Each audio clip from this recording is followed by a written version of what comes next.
बिस्मिल्लाहिर्रहमानिर्रहीम। आज का जो हमारा टॉपिक है दैट इज टीम्स मैनेजमेंट। एक प्रोजेक्ट में जो डिफरेंट टीम्स होती हैं, आपकी भी टीम्स होती हैं, उसको किस तरह से मैनेज किया जाता है in a project. So let's start discussing further about teams management.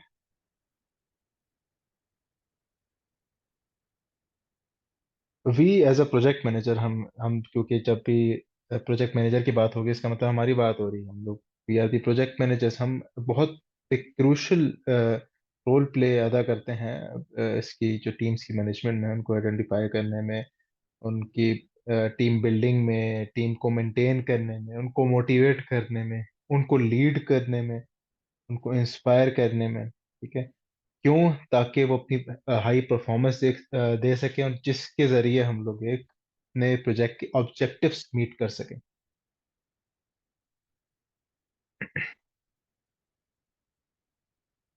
Teams management basically किस लिए ज़रूरी होती है? ताकि you being a project manager आपकी लीडरशिप स्किल्स प्राप्त हो सकें, और एक कोलैबोरेटिव एनवायरनमेंट हो सके टीम का, टीम को एम्पावर करने के लिए, टीम मेंबर्स को सपोर्ट करने के लिए, परफॉर्मेंस के लिए, कम्युनिकेट स्टेक होल्डर्स को, डिफरेंट स्टेक होल्डर्स को कम्युनिकेट और उनके साथ कोलैबोरेट करने के लिए, ट्रेनिंग, कोचिंग और मेंटोरिंग के लिए, जो कि हमने यस्टरडे डिस्कस किए थे कि what are the training and coaching, mentoring. और आखिर में कॉन्फ्लिक्ट्स मैनेज करने के लिए।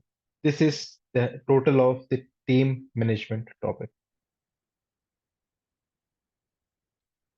अब टीम्स हमारे पास दो तरह की होती है। एक होती है वर्चुअल टीम, एक होती है फिजिकल टीम। वर्चुअल टीम मतलब जैसे हम लोग, we are a virtual team, हम लोग वर्चुअली जो है ना एक जगह पे मौजूद नहीं हैं। हम लोग through a software, some medium, हम लोग from all around the country हम लोग आते हैं, मीटिंग अटेंड करते हैं, क्लास अटेंड करते हैं, फिर अपने अपने मतलब कामों की तरफ चले जाते हैं। That is a virtual team. Physical team क्या होती है? जैसे कि हम लोग वर्ड इस्तेमाल करते हैं कि को लोकेटेड एनवायरनमेंट में, एक ही जगह पे जो सारे मौजूद होते हैं, एक ही शहर में या एक ही बिल्डिंग में, जो फिजिकली आप लोग आपस में वन टू वन इंटरेक्शन कर सकते हैं, that is a physical team. Now coming towards the difference between physical team and virtual team. जैसे कि मैंने बताया, जो फिजिकल वर्चुअल टीम है वो, सॉरी, थोड़ा सा ऑपोजिट हो गया। हमारी जो फिजिकल टीम होती है वो they are basically based together. जो वर्चुअल टीम होता है ये those are not based together. ठीक है, मैं अगर मैं बता सकूं, ये यहाँ पे है। ये उल्टा है। जी जी, उल्टा हो गया थोड़ा सा। ठीक। ठीक है, तो जो है ना अपना, जो हमारी फिजिकल टीम है, दो those are based together and the virtual team are not based together. हमारी फिजिकल टीम को लोकेटेड होती हैं, एक ही जगह पे लोकेटेड होती हैं, को लोकेशन एनवायरनमेंट होता है। और जो हमारी वर्चुअल टीम है, those are disperse around the world. हमारी जो फिजिकल टीम है उनका स्किल सेट लिमिटेड अवेलेबल होता है। मतलब आपके इर्द गिर्द, आप अपने शहर में देखेंगे, आपको हो सकता है वो स्किल सेट ना मिले, या फिर लिमिटेड स्किल्स का बंदा मिले। लेकिन जब आप अपना क्या कहते हैं होराइजन बढ़ाएंगे, आप पूरी दुनिया की तरफ देखेंगे, तो आपको हो सकता है एक स्पेसिफिक नीचे का, बहुत अच्छे स्किल सेट का, उस स्पेसिफिक स्किल सेट का बंदा मिल जाए, तो इसका मतलब है वर्चुअल, जो कि वर्चुअल टीम मेंबर में आ जाएगा।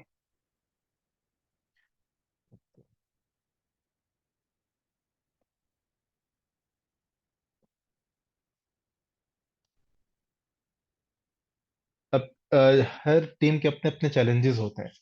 वर्चुअल टीम के अपने होंगे, फिजिकल टीम्स के अपने चैलेंजेस होंगे। So first discussing about the challenges of a virtual team. सबसे पहले बैकग्राउंड नॉइज। जैसे कभी, ठीक है, किसी का फॉर एग्जांपल मोबाइल बज रहा है, अक्सर मेरे बैकग्राउंड में यहाँ पे जो है ना कुत्ते भौंक रहे होते हैं, तो वो इट्स एक क्या कहते हैं, एक चैलेंज कि बंदा ऐसी एनवायरनमेंट में जाए कि जहाँ पे बैकग्राउंड नॉइज ना हो। इंटरनेट के कनेक्टिविटी इश्यूज हो सकते हैं।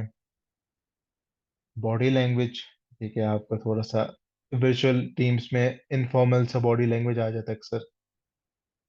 डिफरेंट टाइम जोन्स होते हैं, मतलब हमारा एक इसी में एक स्टूडेंट है जो is from UAE, and due to the time zone difference वो अक्सर क्लासेस अटेंड नहीं कर पाता और रिकॉर्डेड लेक्चर्स दे देता है। उसके बाद कल्चर आ जाता है, मतलब वन टू वन सेशन में आई हैव अ फीमेल जो कि बिलोंग करती है सोमालिया से। तो अब उनका कल्चर बहुत डिफरेंट है, ऑल्दो शी इज़ अ मुस्लिम, लेकिन उनका कल्चर बहुत डिफरेंट है। ठीक है, वो जिस तरह से ग्रीटिंग्स करते हैं और जिस तरह से चीज़ों को लेके चलते हैं, that is totally different.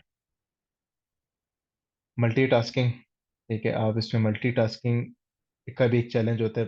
Task एक वक्त पे एक ही दे सकते हैं आप, या फिर टास्क देते हैं तो उसको क्या कहते हैं, उनको मैनेज करना टीम के लिए, और खुदा एज अ प्रोजेक्ट मैनेजर वो भी एक चैलेंज होता है। कम्युनिकेशन का path, that is also challenge कि आप क्या कम्युनिकेशन का पाथ फॉलो करेंगे, कि पहले किसको बताना है फिर किसको बताना है। अगर आपकी टोटली वर्चुअल एनवायरनमेंट है, मैं जो है ना पर्सन ए को बताता हूँ, क्या पर्सन बी को जाके ये चीज़ बता देना। अगर एक एक वक्त ऐसा आता है दोनों अनअवेलेबल होते हैं, तो मेरा तो बात का मतलब खत्म हो गया। टाइम का इशू होता है, जो कि अक्सर इसमें हमारे पास क्लासेस में भी हम लोगों ने शुरू में पोलिंग की टाइम के लिए। लैंग्वेजेस का इशू होता है। यूनिवर्सल लैंग्वेज तो इंग्लिश है, लेकिन अक्सर लोगों को इंग्लिश भी नहीं समझ आती। कोऑर्डिनेशन का इशू होता है और कम्युनिकेशन स्टाइल का इशू, चैलेंज होता है। These are basically challenges and issues you can say of a virtual team. Now coming towards the challenges of a physical team, जो कि एक जगह पे एक कोलोकेटेड एनवायरनमेंट होते हैं। रेजिडेंस, मतलब आपने यू बीइंग अ पीएम, अगर हम लोग अपनी कंस्ट्रक्शन इंडस्ट्री की बात करें, हम लोगों को उनको रिहाइश भी देनी पड़ती है। ठीक है, हमें उनको खाना भी देना पड़ता है, फूड भी देनी पड़ती है। और उसमें फिजिकल टीम्स में आपके कॉन्फ्लिक्ट्स बढ़ जाते हैं, कल्चरल इश्यूज आ जाते हैं। कि जो है ना, अपना हम लोग जैसे यहाँ पे आजकल शिया और सुन्नी का अक्सर चल रहा होता है। ठीक है, तो वो रमजानों में भी इवन हम लोग को देखने को मिलता है। कल्चर के अपने अपने इश्यूज आ जाते हैं। रिक्रिएशनल एक्टिविटीज आपको उनके लिए प्लान करनी पड़ती हैं। जियो पॉलिटिकल सिचुएशंस, जैसे कि इलेक्शंस आ गए, आपका काम बंद हो गया ना, या आपका बंदा कोई लीव पे था, वो आ नहीं सका। ठीक है, things like that, that is a challenge basically. अच्छा, अब मूविंग फॉरवर्ड, हमें we as a project manager should be emotionally intelligent. अभी इमोशनली इंटेलिजेंस होता क्या है, इसकी क्या टाइप्स होती हैं, इसके क्या स्टेजेस होते हैं, वो हम लोग आगे पढ़ते हैं।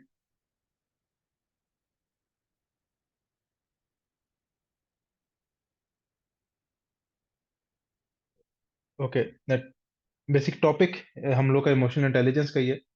और ये बेसिकली स्लाइड्स मैंने आखिर में ही थोड़ा सा अपडेट की थी, तो कुछ इसमें आज मिस्टेक्स होंगी, sorry for that. Discussing further the emotional intelligence. Emotional intelligence में हम लोग, जैसे कि इधर लिखा हुआ है, कि it involves comprehending the other person feeling and way of thinking. ठीक है, it consist of 5 main domains. अगले बंदे को समझने से पहले हमें सबसे पहले तो अपने आप को समझना है। फर्स्ट थिंग सेल्फ अवेयरनेस, और अंडरस्टैंडिंग योर सेल्फ और माई सेल्फ। ठीक है, उसके बाद आफ्टर अंडरस्टैंडिंग माई सेल्फ, मैंने अपने आप को मैनेज करना है। अपने आप को मैनेज नहीं कर पाऊंगा तो how can I manage other people. ठीक है, थर्ड पॉइंट है सोशल स्किल्स, आपकी अपनी सोशल स्किल्स भी होना लाजमी है। उसके बाद एम्पथी आ जाती है, कि आप दूसरे लोगों की फीलिंग्स को किस तरह से लेके चलते हैं, किस तरह से परसीव करते हैं। आखिर में आपकी मोटिवेशन आ जाती है, दूसरों को मोटिवेट किस तरह से करते हैं, खुद अपने आप को मोटिवेट किस तरह से करते हैं। ठीक है, डिस्कसिंग सेल्फ अवेयरनेस। नो, यहाँ पे बड़े अच्छा एक लाइन लिखी हुई, know your self by understanding your self. अपने आप को पहचानिए अपने आप को समझ के। जब तक आप अपने आप को नहीं समझेंगे, आप अपने आप को पहचानेंगे कैसे, और अपने आप को पहचानेंगे नहीं तो दूसरों को कैसे पहचानेंगे। आप एक उसमें ही थॉट्स में ही रहेंगे कि हाँ मैं I can understand others by not understanding my self. Becoming aware of one self, अपने आप के बारे में अवेयरनेस आपको होनी चाहिए। आपको पता होना चाहिए कि what brings you Joy, what makes you happy, what does not makes you happy. कुछ कौन सी चीज आपको खुश करती है, कौन सी चीज आपको खुश नहीं करती, ये आपको पता होना चाहिए। साथ ही साथ अगर ये चीज आपके अंदर नहीं होगी, सेल्फ अवेयरनेस, तो क्या होगा? Other people can take advantage. ठीक है, वो आप पे एडवांटेज लेंगे, उसका फायदा उठाएंगे। ठीक है, आप आपका फायदा उठा रहे होंगे, जो कि एट द एंड आपके लिए जो है नेगेटिव साबित हो सकता है। Secondly, managing your self. इसको हम टोटली एक लाइन में कंक्लूड कर सकते हैं कि what is the use of knowing one self if you can not control your self according. क्या फायदा आपको अपने आप की अपने आप के बारे में जान के, अगर आप अपने आप को कंट्रोल नहीं कर सकते। ठीक है, अकॉर्डिंगली अपने अपने आप को, सबसे पहले सेल्फ अवेयरनेस ली, अपने आप के बारे में आपने पहचान लिया कि हु एम आई। ठीक है, मुझे क्या चीज़ पसंद है, क्या चीज़ नहीं पसंद। ठीक है, तो आपने अपने आप को उस हिसाब से कंट्रोल भी करना है, that is managing your self. Fourth one, empathy. Empathy is the sensitivity to other people's feeling, what they are feeling, और अपने आप को उनकी पोजीशन में डाल के देखना, आउट ऑफ सिंपैथी। क्या वो, मैं अगर उसके शूज में हूं, मैं उसकी जगह पे हूं, तो मेरी क्या फीलिंग्स होंगी, that is called empathy. External awareness of how others are feeling. Motivation. अब मोटिवेशन हम सबको पता है कि हम लोग इन चीज़ों से मोटिवेट हो सकते हैं, नहीं हो सकते, कि मेरा अपना, मुझे क्या चीज़ पसंद है, क्या चीज़ नहीं पसंद। ठीक है, understanding motivation behind a conflict is one of the crucial things as a project manager you can do whenever one arises. How motivation works in people, the rest of knowing what drives people. इसका मतलब ये है कि you as a project manager, आपको पता होना चाहिए कि आपके जो टीम है, आपके जो स्टेक होल्डर्स हैं, व्हाट मोटिवेट्स देम। क्योंकि आप उनको फिर उसी तरह से लेके चलेंगे। और अगर कोई कॉन्फ्लिक्ट अराइज होता है आपके टीम मेंबर में या स्पॉन्सर में, किसी स्टेक होल्डर में, आपने, you as a project manager, solve आपने करना है। ठीक है, आपको जब तक नहीं पता होगा कि उनके लिए क्या मोटिवेशन मोटिवेशन फैक्टर है, तो आप कैसे उस चीज को रिजॉल्व कर सकते हैं। अब इसी को आगे जो है ना, डिफरेंट मोटिवेशन थ्योरीज हैं, मोटिवेशन या यू कैन से ओनली थ्योरीज हैं, जो कि इसको क्लियर क्या कहते हैं, लिखी गई हैं डिफरेंट ऑथर्स ने, डिफरेंट साइंटिस्ट ने इस पे रिसर्च करके।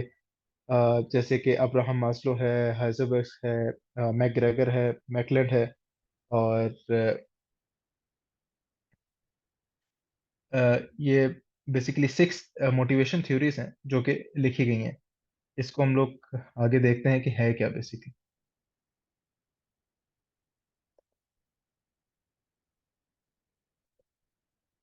सबसे पहले जो अब्राहम मैस्लो की हायरार्की ऑफ नीड्स है, सबसे पहले इस बंदे ने रिसर्च की थी कि भाई हाउ टीम्स वर्क, क्या चीज मोटिवेशन फैक्टर होता है, क्या होता है। ये इसका पूरी एक हायरार्की इसने बनाई थी, हम लोग इसको लेके चलते हैं from bottom to up, according to this. ये बेसिकली ना, आप देखें माशरे में ज्यादातर इसको पॉलिटिशियंस फॉलो कर रहे होते हैं। ठीक है, टू सी के जो बेसिकली जो मुआशरा है, या उनके लोग हैं इलाके के, वो किस तरह से रिएक्ट कर रहे हैं या किस तरह से चल रहे हैं, या वो इसके हिसाब से किधर मौजूद हैं।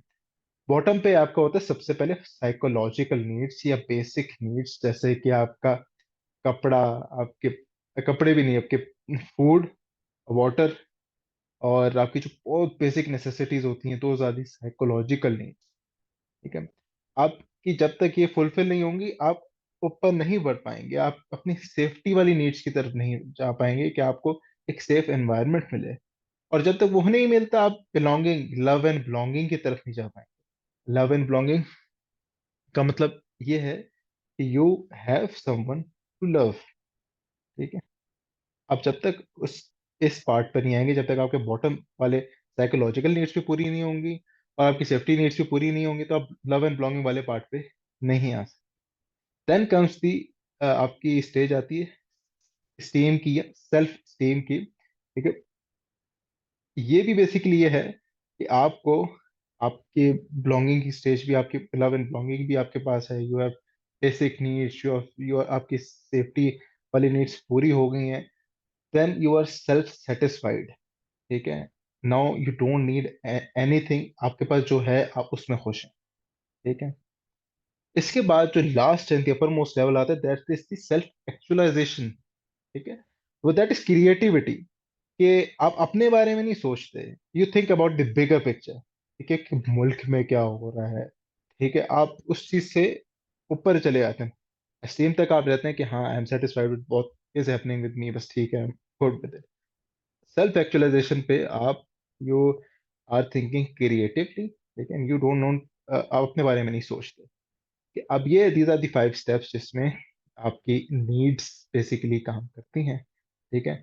और ये अब्राहम मैस्लो ने बेसिकली थ्योरी दी थी, इससे काफी सारी चीजें आसान हो गई थी कि बंदा होता क्यों है मोटिवेट। लेकिन इसमें भी क्योंकि ये बहुत एक जनरलाइज सी थ्योरी थी, इसमें भी और स्पेसिफिक जाके हमारा जो,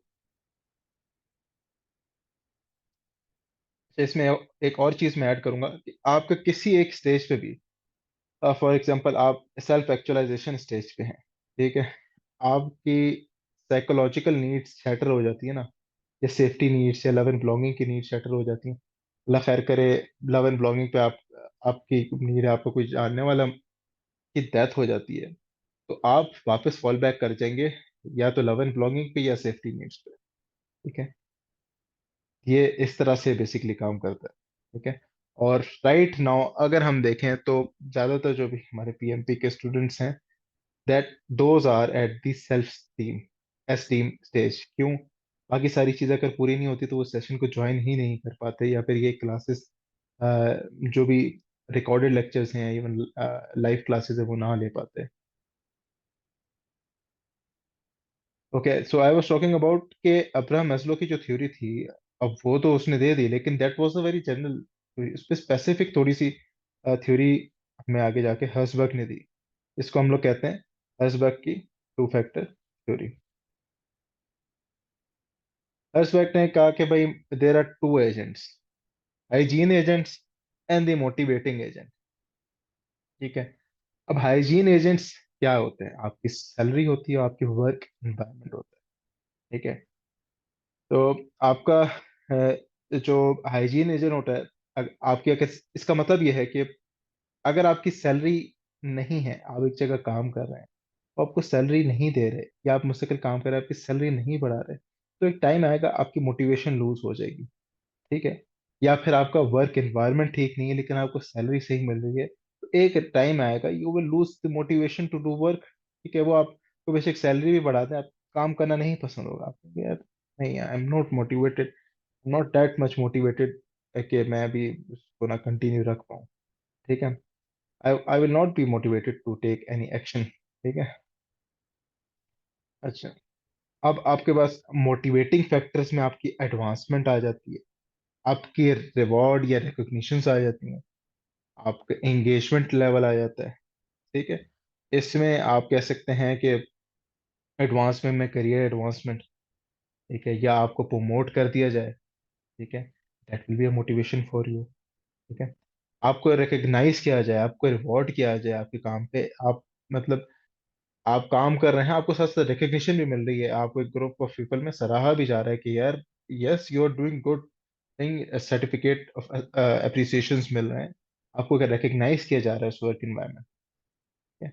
आपकी एंगेजमेंट को बढ़ाया जा रहा है, ठीक है, आपकी एंगेजमेंट पॉजिटिवली यूज की जा रही है, तो नेगेटिवली है ना कि आपको बस काम थोपा जा रहा है आप पे, आपको बस वर्कलोड बढ़ाया जा रहा है, नहीं। हेयर एंगेजमेंट मीन्स कि आपकी पॉजिटिव एंगेजमेंट की जा रही है with in the work environment, with in your specific नीश है या जिस काम में आप काम करते हैं, ठीक है। अब इसको हम लोग थोड़ा सा ना समझते हैं कि इस पूरी थ्योरी को, 2 फैक्टर्स इसमें, हाइजीन फैक्टर है, मोटिवेशन फैक्टर है। छोटी सी एग्जांपल अगर हम लें कि इंटरनेट, आप फॉर एग्जांपल टीवी देखते हैं, केबल पे देखते हैं या इंटरनेट पे देखते हैं, अब वैसे आपको नहीं फील हो रहा होता, कि यार देर इज अ केबल और देर इज इंटरनेट, क्योंकि चीजें स्मूथली चली। लेकिन जब वो चीज डिस्कनेक्ट हो जाती है ना, केबल चली जाती है, इंटरनेट डिस्कनेक्ट हो जाता है, देन यू फील कि यार देर इज समथिंग। ठीक है, देर इज समथिंग। तो वो फील आती है। वो क्या है? आपका हाइजीन फैक्टर है। ठीक है, वो आपका हाइजीन फैक्टर है। मोटिवेट तो नहीं कर रहा वो आपको, लेकिन आपको पता है कि वो चीज है उधर। अगर चेंज होगी या उसमें कोई चेंजेस है आएंगी, तब आपको पता चलता है। वो हाइजीन फैक्टर्स हैं, जैसे कि आपकी सैलरी या वर्क एनवायरनमेंट। अब एक सैलरी पे काम कर रहे हैं, ठीक है, आप काम कर रहे हैं, 1 साल कर रहे हैं, 2 साल, लेकिन देर देर इन टाइम जब आपको लगेगा कि यार मैंने इस सैलरी पे काफी काम कर लिया, या आपकी नीड्स बढ़ जाएंगी, कुछ भी हो सकता है, महंगाई बढ़ गई, तो आप उसको फिर जाके आपको थोड़ा सा चेंज महसूस हो गया, यार अब मेरी सैलरी एडवांसमेंट होनी चाहिए। ठीक है, फिर सेकेंडली वर्क एनवायरनमेंट में आ जाता है। Positive work environment, negative work environment में, एक जगह पे आप काम कर रहे हैं, ठीक है, अगर वहाँ पे नेगेटिव वर्क एनवायरनमेंट है, फिर भी आपका जो है ना, ये हाइजीन फैक्टर में आ जाती है बात। ठीक है। और बिल्कुल इसी तरह ही है। आई होप सर यहाँ तक क्लियर है। कोई सवाल है तो मुझे बता।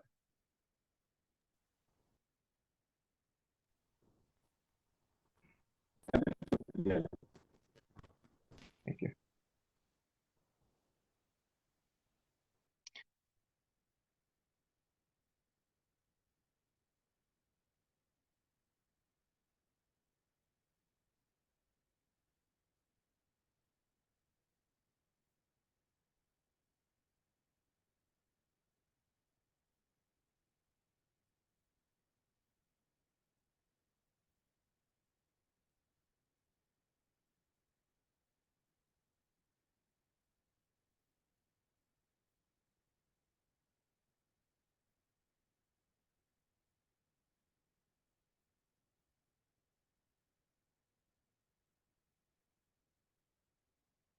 अच्छा, this is basically the McClelland's theory of achievement.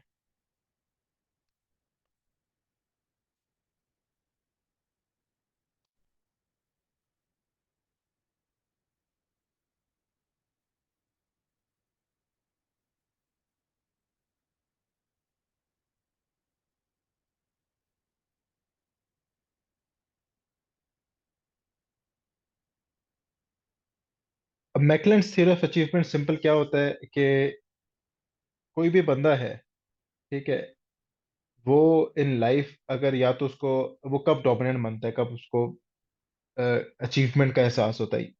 ठीक है, सॉरी, बिल्कुल, कब उसको अचीवमेंट का एहसास होता है, या तो उसको कोई स्पेसिफिक गोल या वो चीज़ अचीव कर ले, जो भी उसका गोल है वो अचीव कर ले, या उसके पास पावर आ जाए, या उसकी एफिलिएशन हो जाए। ठीक है, अब पावर, अचीवमेंट एंड एफिलिएशन, ये बेसिकली मैकलेंड की थ्योरी ऑफ अचीवमेंट है, कहलाती है। ठीक है, अब इसको जैसे हम देखते हैं, an individual needs a shaped by life experiences in 3 areas, one becomes dominant. उसको ये जरूरी नहीं कोई एक इसमें से उसको मिले, हो सकता है उसको तीनों मिल जाए, हो सकता है उसको दोनों, दो दो अचीव हो जाए। ठीक है, use this information to influence goal setting. उसको ये चाहिए कि बंदे को कि ये चीज जब उसको रियलाइज हो जाती है कि यार उसकी क्या ऐसी चीज है जो कि उसको मिल जाए तो वो डोमिनेंट हो जाएगा। ठीक है, तो उसको अपने गोल सेटिंग में उसको इन्फ्लुएंस करना चाहिए। ठीक है, और फीडबैक और उससे मोटिवेट होना चाहिए, कि रिवॉर्ड सिस्टम अपने आप के लिए रखना चाहिए। ही शुड डिजाइन और craft roles around team member strength. यहाँ पे प्रोजेक्ट मैनेजर की बात हो रही है, कि यहाँ पे प्रोजेक्ट मैनेजर को जब पता चल गया मेरी टीम क्या क्या स्ट्रेंथ्स हैं, क्या वीकनेसेस हैं, तो उसको जितने भी काम हैं, जितने भी रोल्स हैं, वो अपने टीम मेंबर्स के हिसाब से, उनकी स्ट्रेंथ्स के हिसाब से दे देने चाहिए। मतलब अब हम कंस्ट्रक्शन इंडस्ट्री में देख लेते हैं कि एक साइट इंजीनियर है, ठीक है, और एक क्वांटिटी सर्वेयर है, उनके अपने अपने काम हैं। मैं साइट इंजीनियर को क्वांटिटी सर्वेयर के उस पर नहीं बिठा सकता, और क्वांटिटी सर्वेयर को साइट इंजीनियर के उस पर नहीं दे सकता, कि स्पेसिफिक नीशे को देखा जाए। जनरलाइज में तो हम लोग कहते हैं कि हाँ, दोनों को दोनों चीजें आनी चाहिए, लेकिन हम मुझे पता है कि साइट इंजीनियर की स्ट्रेंथ क्या है, कि he can manage the site effectively. ठीक है, मुझे पता है कि यार मेरे क्वांटिटी सर्वेयर की, पर्सन वाई की जो है ना, वो जो स्ट्रेंथ है, that is survey doing quantity survey, ठीक है। तो आप उनको उनकी स्ट्रेंथ्स के हिसाब से रोल्स देंगे। Identify need for balance to create T shaped people in high performing project teams. जैसे कि हमने टी टाइप लीडर्स पढ़े थे पहले। टी टाइप लीडर्स क्या पढ़े थे? जर्नलाइज्ड, जिनको जनरल चीज़ों का पता हो, ठीक है, थोड़ा थोड़ा बाकी चीज़ों के बारे में हो, और अपनी फील्ड में भी in depth they are specialised.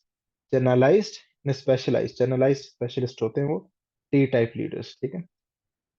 और जो कि आप मतलब एज अ प्रोजेक्ट मैनेजर आपको टी टाइप लीडर्स बनाने को प्रेफर करना चाहिए, ताकि वो एक हाई परफॉर्मिंग प्रोजेक्ट टीम बन सके।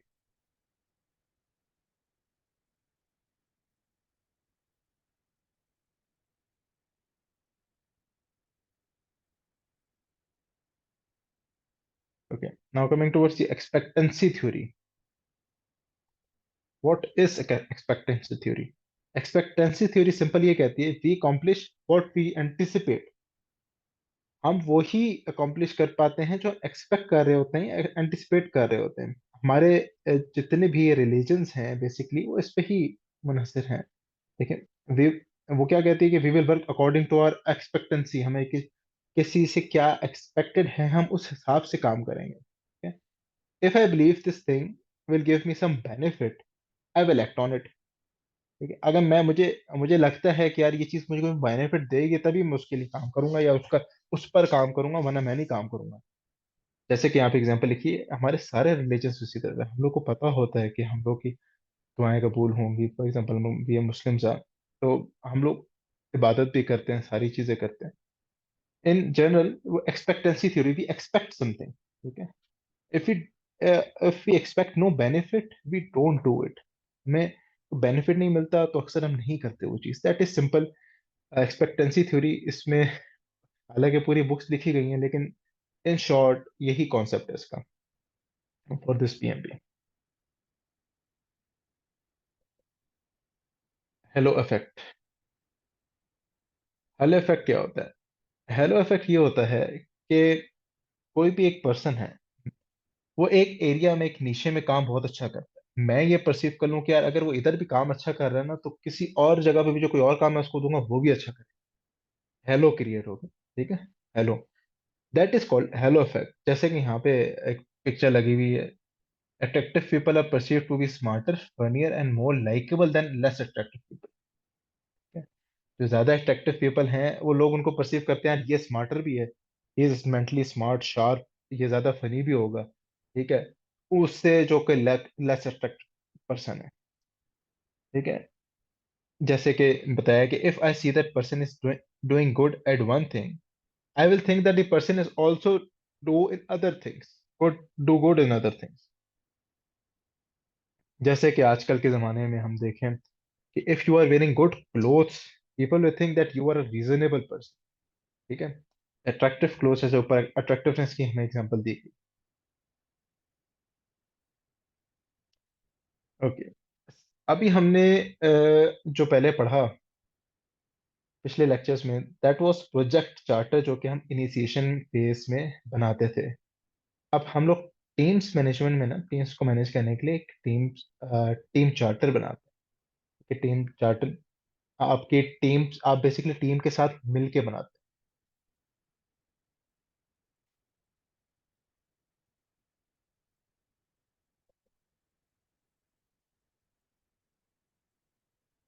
जैसी टीम आ जाती है आपके पास, आपने टीम बेशक एक्सटर्नली क्या कहते हैं रखा है उनको, या विद इन द ऑर्गेनाइजेशन आपने रीएडजस्टमेंट करके जो बंदे फ्री थे और आपको रिक्वायर्ड थे आपने उनको रखा है, जो भी है। आपकी जैसी टीम आती है, प्रोजेक्ट मैनेजर का पहला काम क्या होता है? वो टीम चार्टर, ठीक है। टीम चार्टर में आपका विजन आ जाता है पूरे प्रोजेक्ट का कि क्या विजन है और डिसीजंस कैसे लेने हैं प्रोजेक्ट में, ठीक है।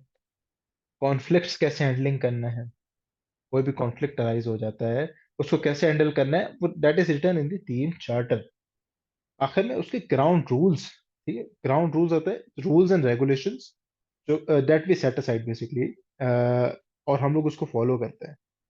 बस हम लोग रूल्स एंड रेगुलेशंस, जैसे कि at the start of this class मैंने एक ग्राउंड रूल बनाया कि यार if you want to say something, यहाँ पे एक रेज हैंड का बटन है, यू कैन क्लिक दैट, ठीक है। और that was basically a ground rule, ठीक है। और सिमिलरली मेरी जैसे 1-to-1 सेशन है, उसमें ग्राउंड रूल है कि वी विल स्पीक इंग्लिश, ठीक है, as because that is a universal language, और उसमें जो है ना अपना मोबाइल नहीं यूज कर सकते इस तरह से। That those are this ground rules, जो कि टीम के साथ मिलके हम लोग इसमें बनाते हैं, और टीम चार्टर में हम लोग उसको इंक्लूड करते हैं। अच्छा, आइडियली ये टीम के साथ मिलके और टीम को बनाना चाहिए, लेकिन सबसे पहले जो है ना आपका टीम चार्टर, वो आपका प्रोजेक्ट मैनेजर बनाता है, और टीम चार्टर बनने के बाद उस पर सारे एग्री करते हैं, फिर जाके वो अप्रूव होता है।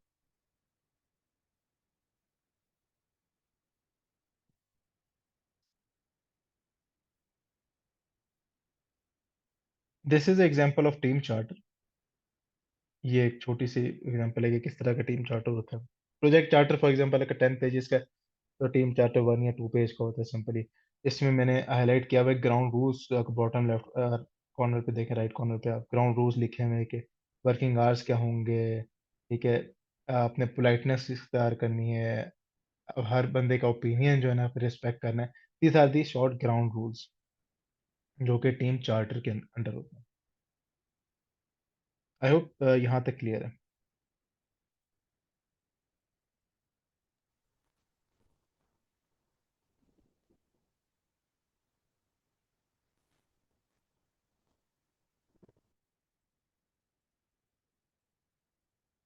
अच्छा, there are different decision making methods, जैसे कि हमने बताया कि हम ग्राउंड उसमें ये भी लिखते हैं कि हमने डिसीजन किस तरह से लेना है, उसके मेथड्स होते हैं डिफरेंट।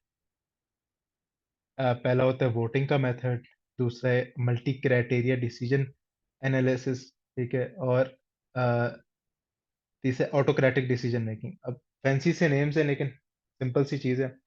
वोटिंग में आप सिंपली जो है ना वोटिंग कि कोई भी चीज़ है, किसी भी चीज़ पे डिसीजन लेने आप वोटिंग कर लेते हैं। जैसे कि मैं अक्सर उसमें ग्रुप पे करता रहता हूँ टाइम के बारे में, क्या टाइम होना चाहिए क्लास का, क्या डेट होनी चाहिए, क्या डे होना चाहिए, दैट इज वोटिंग। ठीक है। कलेक्टिव डिसीजन मेकिंग, ये बेसिकली कंसेंसस ड्रिवन होता है and based on data. Collective decision making and assessment determines several alternatives with future actions as the expected outcome, used to generate, classify and prioritize product requirement।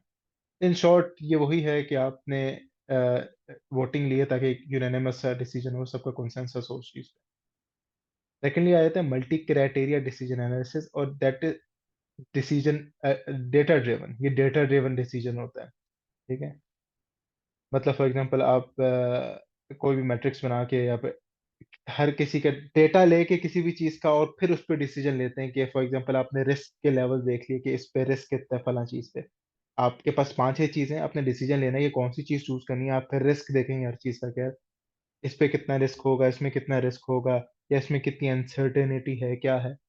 Based on that data आप फिर उस पर decision लेंगे, that is multi criteria decision analysis.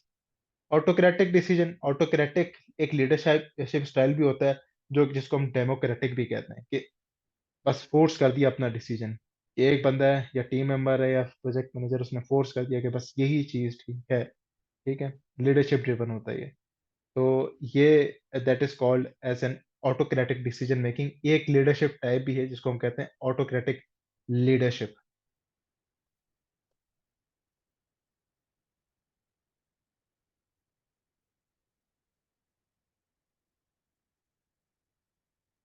Voting methods, voting methods हम लोग knowingly and unknowingly इस class में शुरू से यूज करते रहे, जो कि मैंने आपको बताया कि इस क्लास में आपने, जब भी मैं आपसे पूछूंगा if you have understood something, you would vote from 1 to 5। That was a voting method, ठीक है। डिफरेंट और भी वोटिंग मेथड्स होते हैं, थम्स अप, ठीक है, yes, I agree with this. Okay, इससे हम लोग देखें तो हमारे पास एक तो यूनानिमिटी, इसमें डिफरेंट मेथड होते हैं, यूनानिमिटी, मेजोरिटी एंड प्लुरैलिटी। यूनानिमिटी में क्या होता है कि आपका हर बंदा एक ही चीज पे इत्तेफाक कर लेता है, हाँ बस ठीक है यही चीज हमने करनी है या यही कोर्स ऑफ एक्शन हमें लेना है, यही चीज हमें सिलेक्ट करनी है। मेजोरिटी में क्या होता है कि आपके 50% से ज्यादा जब एक चीज पे सिलेक्शन आ जाती है, कोई बंदे सिलेक्ट कर लेते हैं, कह देते हैं यस, और 50%, फॉर एग्जांपल 40% या 30% बंदे कहते हैं कि know on that particular thing, तो आप मेजोरिटी के डिसीजन पे जाते हैं जो मेजोरिटी कहेगी। प्लुरैलिटी क्या होता है कि आपके पास चार पांच चीजें हैं, ज्यादातर जो है लोगों ने एक एक चीज पे कहा है कि फॉर एग्जांपल एक आप कह लें एक प्लान बी ए है, डॉक्यूमेंट ए है, डॉक्यूमेंट बी है, डॉक्यूमेंट सी है। आपके जो है ना एक ग्रुप ने कहा, ज्यादातर आपके जो डिसीजंस हैं वो आए कि ये वोट्स आए आपके ए पे, लेकिन दैट वाजंट 50%। सबने नहीं वोट्स दिए लेकिन ज्यादातर ए पे आया। ठीक है, कुछ के बी पे आ गए, कुछ के सी पे आ गए, कुछ के डी पे भी आ गए। ठीक है, लेकिन ज्यादातर आपके जो है ना ए पे आए, तो दैट इज प्लुरैलिटी के आप देखते हैं कि किस जगह पे ज्यादा डिसीजंस आए, तो आप उसको सिलेक्ट करते हैं। Voting methods, fist of five. Fist of five ये होता है, फाइव मतलब I rated one, two, three, four और फाइव। फिस्ट ऑफ फाइव, इसको दूसरे तरीके से भी कह सकते हैं कि अगर मैं ज़मरे में कहूँ कि आपको समझ आई या नहीं आई, इसका मतलब है कि मुझे समझ आ गई, इसका मतलब है नहीं, और बाकी आप जानते हैं। ठीक है। और जो है अपना प्लानिंग पोकर। प्लानिंग पोकर में क्या होता है कि आप टीम को बिठाते हैं साथ, और उनको ना डिफरेंट पॉइंट्स दे देते हैं कि आप ना इस पर्टिकुलर चीज पे ये बताएं कि इसके कितने पॉइंट्स होने चाहिए। That is planning poker. ठीक है। डॉट वोटिंग, प्लानिंग पोकर में पॉइंट्स देते हैं आप। डॉट वोटिंग में आप क्या करते हैं, एक बोर्ड लेते हैं, उसमें जैसे चार पांच ऑप्शंस हैं, आपने वो चिपका दिए बोर्ड पे एक पर्ची पे लिख के, और फॉर एग्जांपल 100 डॉट्स हैं। ठीक है, आपने एलोकेट किया, देयर विल बी 100 डॉट्स। अब हर टीम मेंबर को उस हिसाब से, मतलब चार टीम मेंबर्स हैं, 100 डिवाइड बाय 4, या पांच टीम मेंबर्स, 100 डिवाइड बाय 5, 10 10 10। हर के पास वोट्स डॉट्स चले जाएंगे, वो फिर अपने हिसाब से जिस उस पे चेट पे लगाना होगा वो लगा देगा, और एट द एंड जिस पे सबसे ज्यादा डॉट्स आएंगे, दैट दैट जो है ना उसको सिलेक्ट कर लिया जाएगा। रोमन वोटिंग, रोमन वोटिंग वही होती है, simple thumbs up, yes, and thumbs down, no. That is Roman voting. Polling, polling simple, जिस तरह से हम लोग उसमें भी करते हैं, मतलब ग्रुप पे भी करते हैं पोलिंग का, कि आउट ऑफ फोर थिंग्स आप सबसे ज्यादा जिस पे वोट्स आ गए, ठीक है, वो that thing will be selected.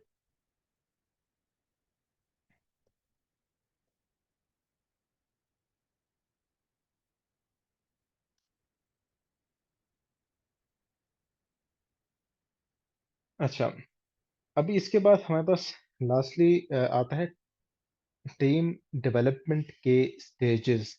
ये टीम किन किन स्टेजेस से गुजर के डेवलपमेंट उनकी होती है, किन किन स्टेजेस से गुजरती है, जो कि रिसर्चर और साइंटिस्ट है टकमैन, वो उसने बनाया हुआ है।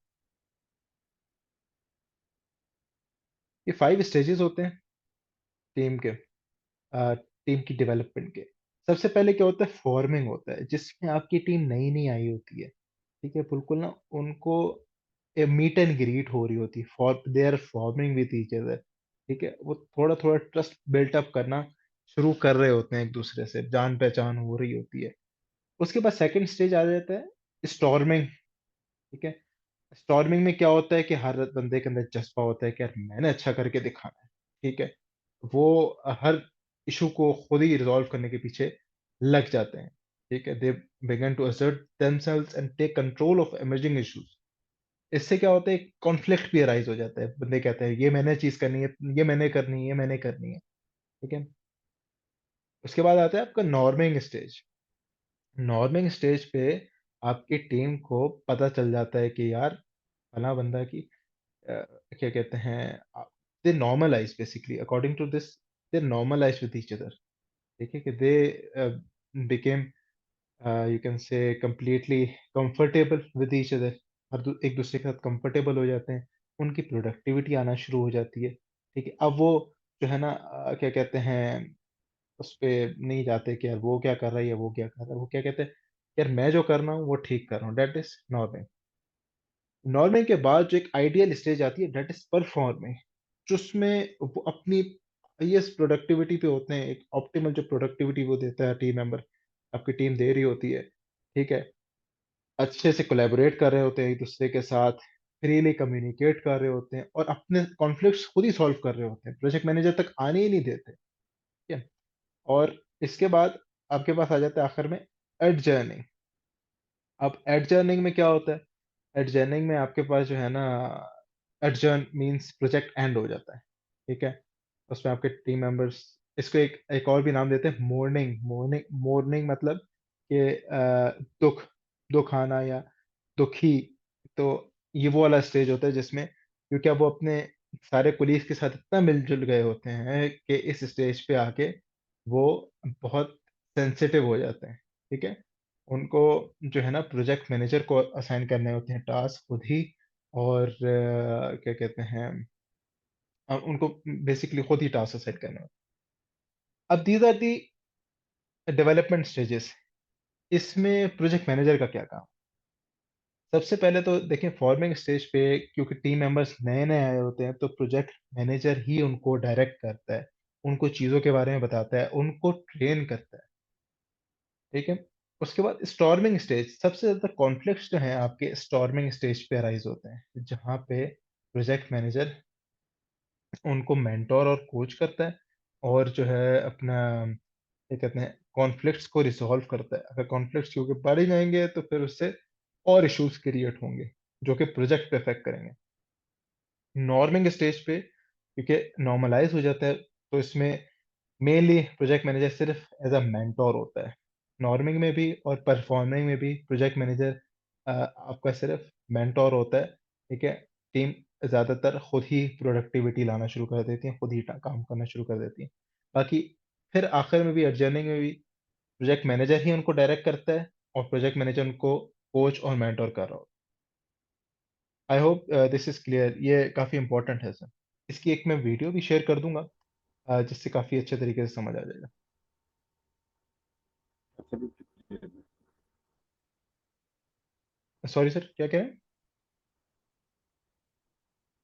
बिल्कुल क्लियर है। क्लियर। अच्छा,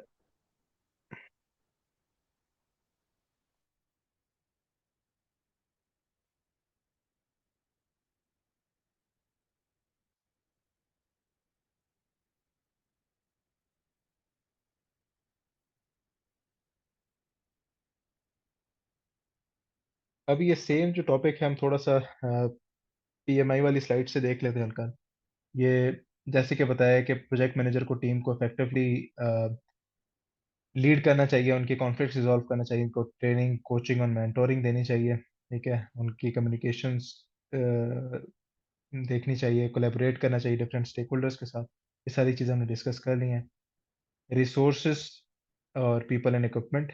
हमारे जो रिसोर्सेज होते हैं, दोज आर फोर टाइप्स।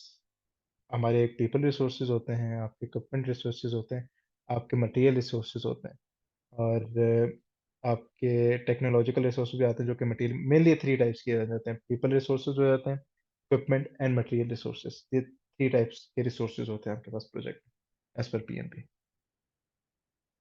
अच्छा, अब आपका एक रिसोर्स मैनेजमेंट प्लान बनता है। इस रिसोर्स मैनेजमेंट प्लान के अंदर ही आपका टीम चार्टर भी बेसिकली इसी के अंडर आ जाता है, ठीक है। इसमें आप क्या करते हैं, रिसोर्सेज, इसमें क्या क्या चीज़ें होती हैं। जो भी प्लान होता है that answers you how to do the specific thing. Resource management plan क्या होगा, it will answer you how to manage resource, ठीक है। आप रिसोर्सेज को आइडेंटिफाई कैसे करेंगे वो भी उसमें लिखा होगा, आपको एक्वायर कैसे करेंगे, that will be mention in that, ठीक है। अथॉरिटी क्या होगी, कौन कौन किस किस की अथॉरिटी होगी रिसोर्सेज को यूज करना, उनके लिए बारे डिसीजंस देना, उनके डिलीवरेबल्स एक्सेप्ट करने की अथॉरिटी किसके पास होगी, ठीक है। रिस्पॉन्सिबिलिटी क्या किसकी होगी, कॉम्पिटेंसीज और स्किल्स रिक्वायर्ड क्या होंगे। उसके बाद प्रोजेक्ट ऑर्गेनाइजेशन चार्ट होता है, मतलब कि वही जिसको हम लोग अक्सर वो कहते हैं कि यू कैन से मैं प्रोजेक्ट मैनेजर टॉप पे हूँ, नीचे मेरी टीम है, आगे किस तरह से ब्रेक डाउन से दिया होता है, that is a project organization chart.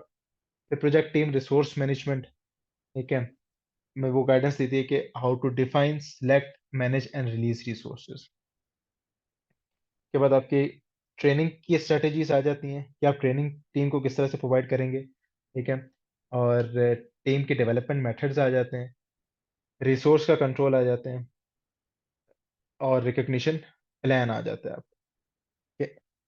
Reward, ये रिकग्निशन प्लान का मतलब है कि रिवॉर्ड्स एंड रिकॉग्निशन, कि आप टीम को किस तरह से रिवॉर्ड्स और रिकॉग्निशन देंगे, किस किस पॉइंट में देंगे और क्या क्या चीजें देंगे।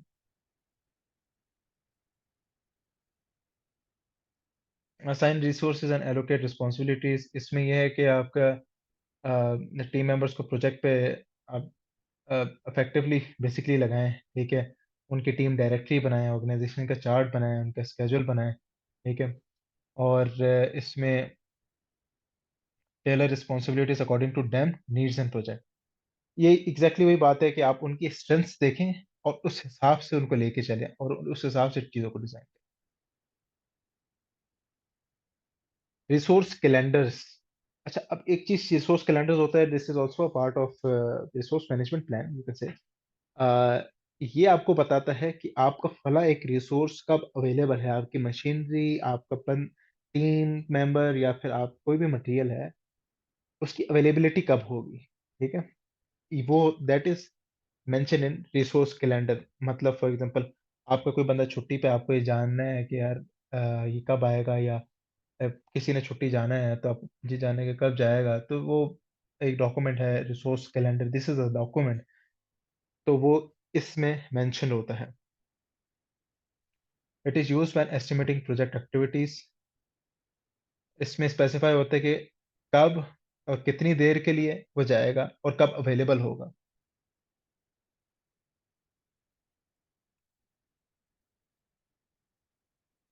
ओके, अब ये कुछ प्री असाइनमेंट टूल्स होते हैं टीम को असाइन करने से पहले, उनके रोल्स असाइन करने से पहले। आपने तो सिर्फ रोल्स असाइन करने हैं ना एक प्रोजेक्ट मैनेजर, बाकी तो टीम सेल्फ ऑर्गेनाइजिंग होती है, वो आपने आगे के टास्क तो खुद अपने आप को खुद ही वो असाइन करते हैं। तो आप क्या करते हैं, टीम का एक एटीट्यूड सर्वे करते हैं, उनका एटीट्यूड क्या है, फिर उनकी स्पेसिफिक असेसमेंट करते हैं। अब स्ट्रक्चर्ड हर बंदे के साथ एक इंटरव्यू रख लेते हैं ये पता करने के लिए कि उसकी स्ट्रेंथ और वीकनेसेस क्या है। उनकी एबिलिटी टेस्ट रखते हैं, फिर आप फोकस ग्रुप के तहत उनको देख रहे हो। अच्छा, यहाँ पे एक और चार्ट यहाँ पे यूज होता है, डेट इज नोन एज रेसी चार्ट। ये फिर हम लोग इसको कह सकते हैं रिस्पॉन्सिबिलिटी अकाउंटेबिलिटी, कंसल्टेड या इन्फॉर्म्ड चार्ट। इसके अंडर ही हमारे पास बेसिकली रैम भी आ जाते हैं, रिस्पॉन्सिबिलिटी असाइनमेंट मैट्रिक्स आ जाता है। अब व्हाट इज अ रेसी चार्ट? रेसी चार्ट आपको बेसिक सेम ये बताता है कि who will be responsible, who will be accountable, who will be consulted and who will be informed.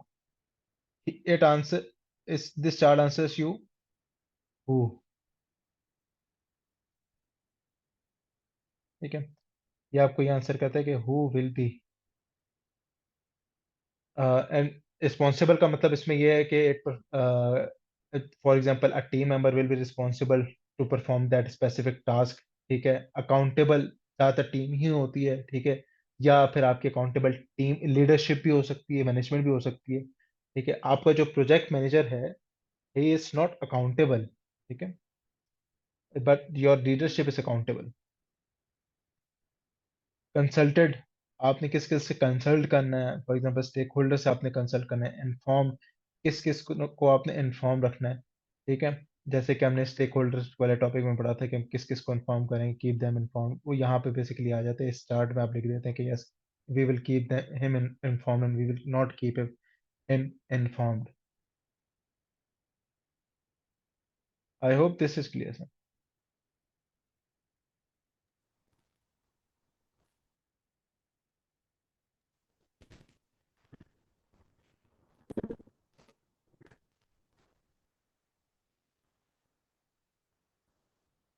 Team की फॉर्मिंग आ जाती है, how to form a team.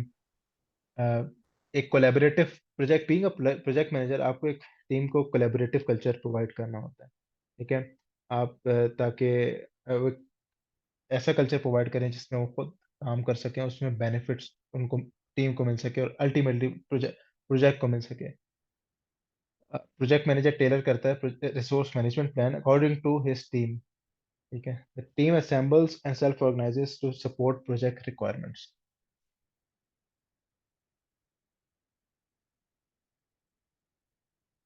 टकमैन later हम लोग पढ़ चुके हैं।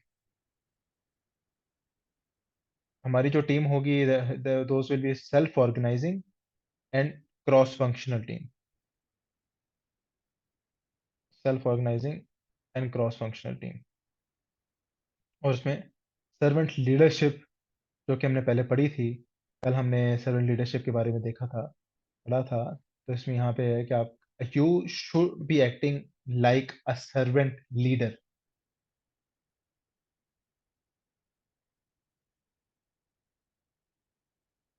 ओके। हाइब्रिड आपकी टीम हो सकती है, मतलब कुछ आपका टीम का पार्ट जो है वर्चुअल होगा, कुछ हो सकता है आपका फिजिकल पार्ट हो।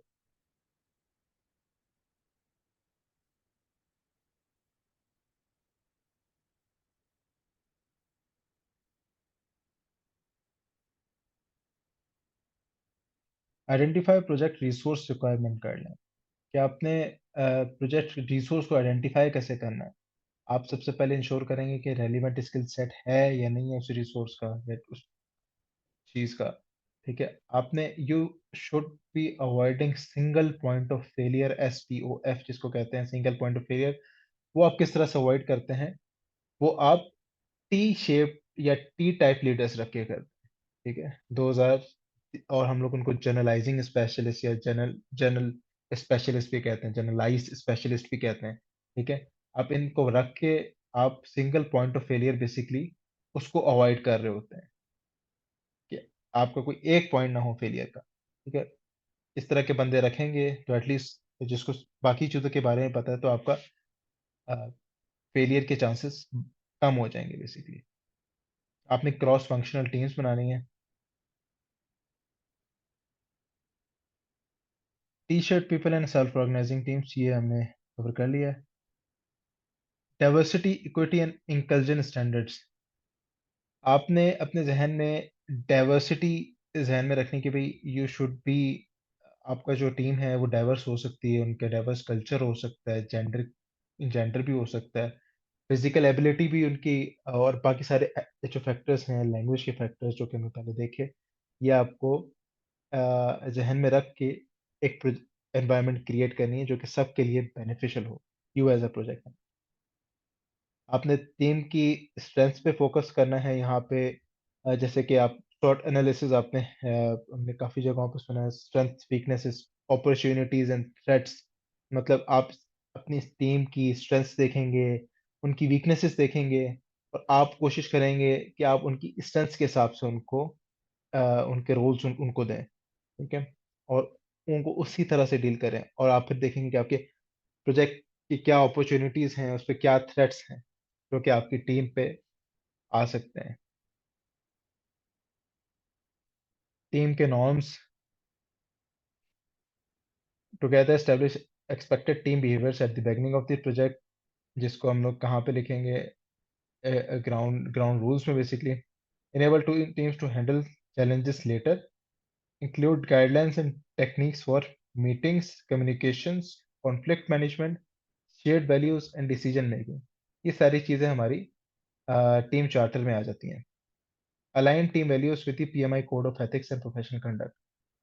क्योंकि हम लोग PMP कर रहे हैं, और PMP करने के लिए और करने के बाद, ठीक है, एंड ड्यूरिंग PMP आपने PMI की कुछ कोड ऑफ एथिक्स होती हैं वो फॉलो करनी होती है। अ, वो कुछ हैं, इधर आगे आके हम पढ़ते हैं। PMI code of ethics and professional conduct, these are the four ethics जो हैं: responsibility, fairness, respect and honesty.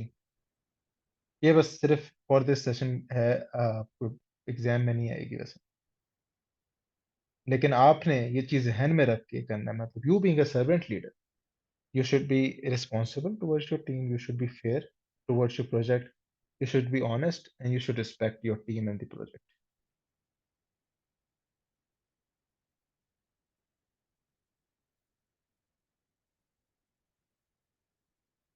Team charter and ground rules, जैसे कि हमने पहले डिस्कस किया, it is a document, electronic भी हो सकता है, पेपर पे भी हो सकता है।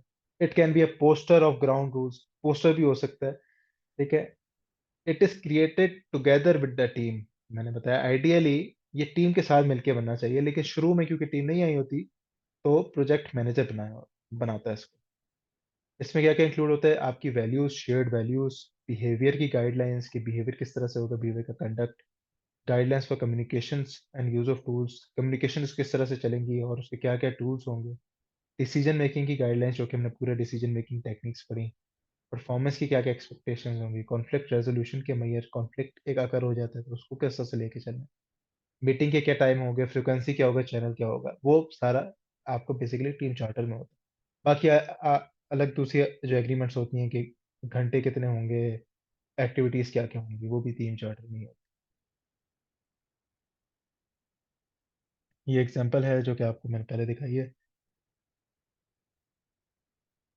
अब टीम कम्युनिकेशन किस तरह से चलेगी एक प्रोजेक्ट में? सबसे पहले इफेक्टिव कम्युनिकेशन आपकी क्या-क्या होती है? वर्बल होती है, रिटन होती है, बिहेवियर जो बिहेवियर पे डिपेंडेंट होती है वो होती है, फिज़िकल होती है और वर्चुअल होती है, जो कि हमने कल कम्युनिकेशन के टॉपिक में भी पढ़ा है। बाकी क्या कहते हैं अपने कम्युनिकेशन को ऑर्गेनाइज़ करना है, फैसिलिटेट करना है अपने टीम के स्टेक होल्डर्स की कोलैबोरेशन में, स्टेक होल्डर्स की एक्सपेक्टेशंस को मैनेज करना है एंड थिंग्स लाइक दैट। ये हम डिस्कस कर चुके हैं कोलोकेटेड और फिजिकल और वर्चुअल टीम का। विजुअल टीम के चैलेंजेस भी है। वर्चुअल टीम में हम लोग क्या-क्या चीज़ें यूज़ कर सकते हैं, टूल्स, टास्क बोट कर सकते हैं, messaging, chat, calendars, document storage, knowledge repositories, video conferences. तकरीबन हम इन मेजॉरिटी में से कर चुके हैं। टास्क बोर्ड पे भी, व्हाइट बोर्ड पे भी काम कर चुके हैं। मैसेजिंग चैट पे भी करते हैं, कैलेंडर्स पे भी हमारा स्केजुलिंग हुई भी होती है हमारी क्लासेस की, ठीक है। डॉक्यूमेंट स्टोरेज, गूगल ड्राइव पे आपके डॉक्यूमेंट सारे स्टोर हैं। नॉलेज की रिपॉजिटरी, जब ये कोर्स एंड होगा वो गूगल ड्राइव पे जो आप लोग स्पेसिफिक कोर्स की फ़ोल्डर है, that will go to the knowledge repository. वो एक आर्टिफैक्ट बन जाएगा, एक डॉक्यूमेंट बन जाएगा जो कि नीड टू नो बेसिस पे एक्सेस किया जाएगा। बाकी video conferencing just like now हम लोग एक वीडियो कॉन्फ्रेंस पे address virtual team member needs. अपने टीम मेंबर नीड्स को एड्रेस करना है, इंक्लूडिंग उनकी कोहेजन, उनके गोल्स, पर्पस उनको दे के क्लैरिटी में उनको बेसिकली आपने एक एनवायरनमेंट ऐसा देना है कि वो सही से अपनी परफॉर्मेंस दे के काम कर सकें। Craft your leadership skills. आपने अपनी बेसिकली ये पता नहीं इसमें क्या हो गया। अच्छा, आपने बेसिकली अपनी जो लीडरशिप है उसको उससे यू कैन से कि उस लीडरशिप स्टाइल ऐसा आपने अपनाना है जिससे आपके टीम पे अच्छा इन्फ्लुएंस पड़े। लीडरशिप के कुछ डिफरेंट टाइप्स हैं, हम लोग वो आगे डिस्कस करते हैं। अच्छा, ये आप देख सकते हैं काफी सारी स्किल्स दी हुई हैं यहाँ पे ना। तो ये अकॉर्डिंग टू पीएमआई, और उन्होंने रिसर्च की थी कि ये सारी स्किल्स हों, ये सारी स्किल्स मौजूद होनी चाहिए एक अच्छे प्रोजेक्ट मैनेजर में। अब हमारे पास ये सारी स्किल्स तो एक वक्त पे हम लोग नहीं ले सकते, लेकिन इसका क्या तरीका हम कर सकते हैं अकॉर्डिंग टू मी पर्सनली, कि we can take up one skill and work on that skill for 3 month, या आप कोई भी टारगेट रख लें, 1 ईयर रख लें, 3 मंथ्स अकॉर्डिंग टू यू, और उस पर हम काम करें तो there will be a time कि यू विल बी एक्सपर्ट और you will be knowing at least all of these skills. इसमें हमारी कम्युनिकेशन क्या आ जाती है, कॉन्फ्लिक्ट मैनेजमेंट आ जाती है, critical thinking, cultural awareness, decision making, EQ या EI, emotional intelligence, ethical, expert judgement, facilitation, meeting management, negotiation, networking और team building. Interpersonal and team skills, हमारे पास एक्टिव लिसनिंग इसमें आ जाती है। What is active listening? Active listening, एक तो मैं बोल रहा हूँ और आप सुन रहे हैं, ठीक है, ये होती है पैसिव पैसिव लिसनिंग। मैं आपसे पूछ रहा हूं, आप जवाब दे रहे हैं, क्वेश्चन आंसर्स पूछ रहे हैं, that is active listening, that you are actively involved in that decision. Active listening और पैसिव लिसनिंग, ये कम्युनिकेशन स्टाइल की असेसमेंट करनी है। और इमोशनल इंटेलिजेंस, इन्फ्लुएंसिंग, मोटिवेशन, ठीक है, political awareness, transparency, these are the skills जो कि एक टीम में भी होनी चाहिए।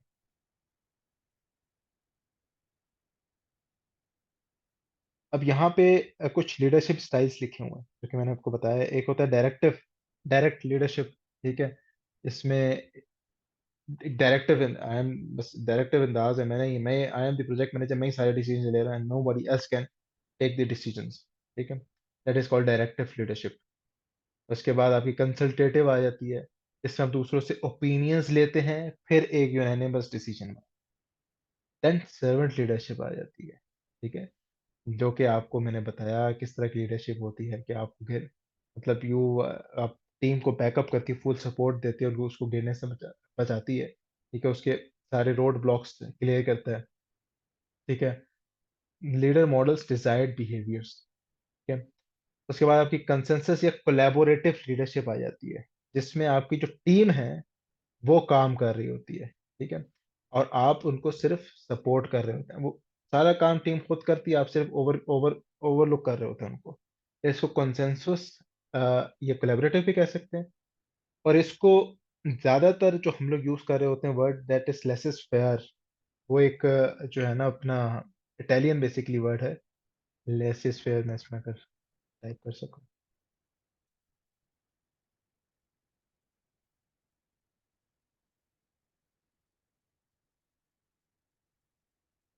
लेस इज फेयर, ये मैं आपको उस पर व्हाट्सएप पे भी शेयर कर दूंगा। इसको हम लोग लेस इज फेयर भी कहते हैं। तो laces fair is basically that कि आप क्या कहते हैं, आपकी टीम खुद काम कर रही है, you are only looking over, आप उसमें उनके काम में अमल दखल बीच में नहीं करते।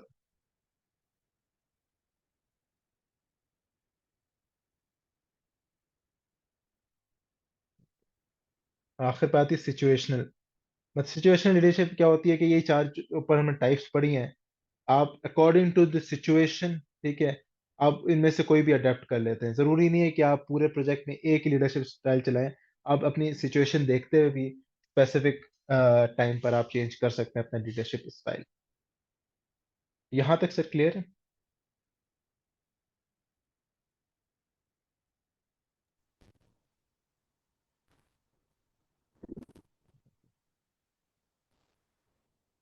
अच्छा, एक बड़ा इंपॉर्टेंट कॉन्सेप्ट है इधर, leadership is not equal to management. Leadership और मैनेजमेंट में बहुत फर्क होता है। लीडरशिप क्या है? It is guiding the team by using discussion and exchange of ideas. Management क्या होता है? इम्प्लीमेंट दोज आइडियाज, ठीक है, वो जो इम्प्लीमेंटेशन इज मैनेजमेंट, ठीक है। Directing actions using a prescribed set of behaviours. Adapt leadership style to situations and stakeholders, and be aware of individual and teams aims and working relationships. Use political awareness and emotional intelligence. ये सारी चीजें हम पढ़ चुके हैं कि what is political awareness, what is emotional intelligence। आपने वो चीजें यूज करके, ठीक है, और सिचुएशन के हिसाब से अपने लीडरशिप स्टाइल अपने सिलेक्ट करना है, और फिर आपने उसको लेके चलना है। और हो सकता है प्रोजेक्ट में चेंज होता रहे आपका लीडरशिप स्टाइल। और when you will be implementing that those things जो आपने अपने प्लानिंग फेज में की थी, that will be called management। Servant leadership हमको पढ़ चुके हैं। ग्रोथ माइंडसेट, आपको एक आपका माइंडसेट ग्रोथ होना, एक ग्रोथ की तरफ ज्यादा होना चाहिए कि भाई मैं पर्सनली अपने अपनी टीम की ग्रोथ चाहता हूँ। टीम बिल्डिंग, आपने टीम बिल्डिंग पे ध्यान देना है उनको, ये कहते हैं good leadership facilities bonding between project team members. Team building activities आपने उनको करवानी है, फॉर्मल भी हो सकती हैं, इनफॉर्मल भी हो सकती हैं, ब्रीफ भी हो सकती हैं, और लॉन्ग टर्म भी हो सकती हैं। ये हम पढ़ चुके हैं, टकमैन स्टेजेस और ladder. Balance team tone with sense of urgency. अब बेसिकली आपने अपनी टोन भी जो कम्युनिकेशन में यूज करनी है, वो भी आपने उस लिहाज से देखनी है कि अर्जेंसी कितनी है उस स्पेसिफिक चीज की। स्पेसिफिक वैल्यू की या स्पेसिफिक जो भी एनीथिंग। कोलैबोरेटिव एनवायरनमेंट आपने टीम को देना है। इसमें हमने PMIS पढ़ा था, प्रोजेक्ट मैनेजमेंट इंफॉर्मेशन सिस्टम, जिसमें हम लोग डेटा गैदर करके और उसमें डेटा स्टोर करते हैं। ठीक है, जैसे कि माइक्रोसॉफ्ट प्रोजेक्ट या फिर कोई इस तरह का भी हम सॉफ्टवेयर, कोई अपना ऑर्गेनाइजेशन का अपना सॉफ्टवेयर भी हो सकता है या फिर हम कोई प्री बिल्ट सॉफ्टवेयर भी यूज कर सकते हैं। और एक आर्टिफैक्ट्स मैनेजमेंट सिस्टम होता है। Artifacts basically is also called as documents. ठीक है, इनका मैनेजमेंट सिस्टम, जैसे कि for us it is the Google Drive, इसमें मैंने सारे आप लोगों के लेक्चर्स एंड एवरीथिंग एक मैनेजमेंट मैनेज्ड फॉर्म में वहाँ पे दिए हुए हैं। दैट इज फॉर मी और and for you, that is artifacts management system. Importance आ गई आर्टिफैक्ट्स की कि जो है ना, ये बेनिफिट होते हैं प्रोजेक्ट पे। It's not important.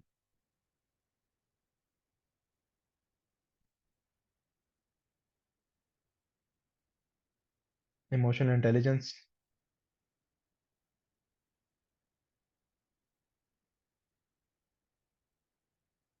Social skills हमारी क्या क्या होती हैं? कम्युनिकेशन स्किल्स, बॉन्डिंग की स्किल्स, हमारी कोलेबोरेशन की, चेंज को किस तरह से हम लोग लेके चल सकते, चेंज को किस तरह से हैंडल करते हैं, कॉन्फ्लिक्ट की मैनेजमेंट की स्किल्स, इन्फ्लुएंसिंग स्किल और leadership skills, these are the social skills.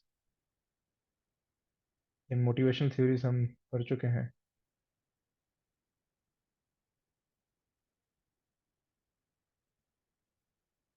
Rewards and recognition system, जैसे कि मैंने बताया, रिसोर्स मैनेजमेंट प्लान में आपका रिवॉर्ड्स एंड रिकग्निशन मौजूद होता है कि आपने किस तरह से रिवॉर्ड्स देने, किस तरह से रिकग्नाइज करना है एफर्ट्स को।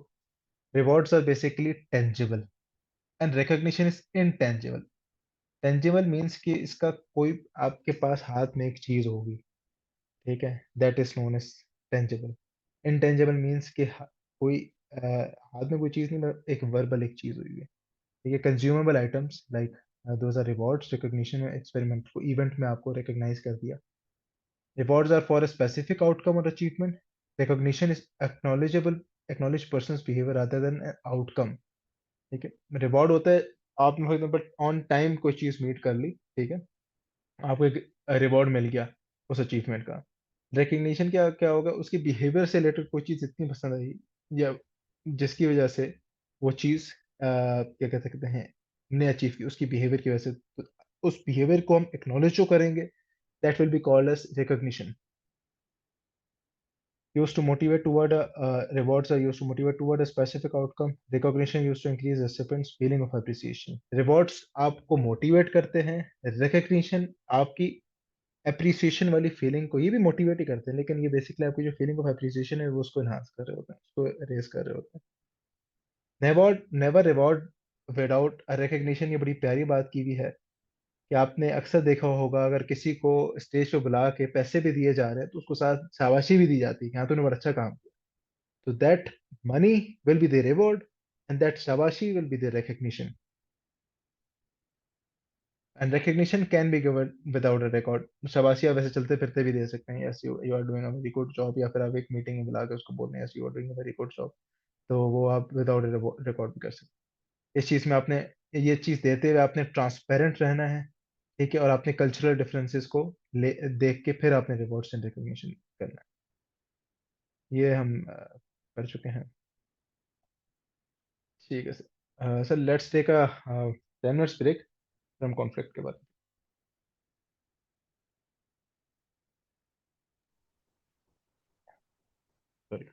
Conflict management is basically how to manage conflicts. कॉन्फ्लिक्ट में हमारे पास जैसे कि इसके डिफरेंट स्टेजेस होते हैं, 5 स्टेजेस ऑफ कॉन्फ्लिक्ट आ जाते हैं। और उसके हाउ टू सॉल्व कॉन्फ्लिक्ट्स, उसके डिफरेंट मेथड्स आ जाते हैं कि आपने कॉन्फ्लिक्ट किस तरह से सॉल्व करना है। So let's discover into that. सबसे पहले, आपके पास हमेशा कॉन्फ्लिक्ट नेगेटिव नहीं होता। Conflict can be positive and conflict can be negative. ठीक है, आपका जो पॉजिटिव बेसिकली कॉन्फ्लिक्ट होता है, दैट इज कि आपकी टीम उससे सीखती है। एक कॉन्फ्लिक्ट हुआ, ठीक है, मैं और मेरा टीम मेंबर बैठे हुए हैं, एक चीज पे हमारी डिस्कशन चल रही है, ठीक है, आर्ग्यूमेंट चल रहा है। आर्ग्यूमेंट दैट इज नॉट, जो कि अब आप कह सकते हैं कि हीटेड आर्गुमेंट नहीं, एक नॉर्मल डिस्कशन चल रही है, वो भी कॉन्फ्लिक्ट है, कॉन्फ्लिक्ट की स्टेज 1 पे हैं हम लोग। ठीक है, तो that is a positive conflict, हम लोग उससे कोई चीज सीख रहे हैं। ठीक है, इफेक्टिव कॉन्फ्लिक्ट मैनेजमेंट। ठीक है, और जो है ना, जैसे कि आप कह सकते हैं कि जो हमारी पॉजिटिव कॉन्फ्लिक्ट या फिर इफेक्टिव कॉन्फ्लिक्ट मैनेजमेंट क्या हमारी इम्प्रूव करती है। ठीक है, that improves us, understands understanding उससे बेहतर होती है, प्रोडक्टिविटी बढ़ जाती है जब आप कॉन्फ्लिक्ट मैनेजमेंट इफेक्टिवली अप्लाई करते हैं तो। सेकेंडली, अगर आप की कॉन्फ्लिक्ट मैनेजमेंट इनफेक्टिव है, ठीक है, तो वो क्या, उसके क्या रिजल्ट्स होते हैं? एक डिस्ट्रक्टिव बिहेवियरल इश्यूज आना शुरू हो जाते हैं, एनॉर्मिसिटी आना शुरू हो जाती है, पुअर परफॉर्मेंस आना शुरू हो जाती है, रिड्यूस प्रोडक्टिविटी बहुत रिड्यूस हो जाती है। क्या कहते हैं, बिल्कुल opposite to that.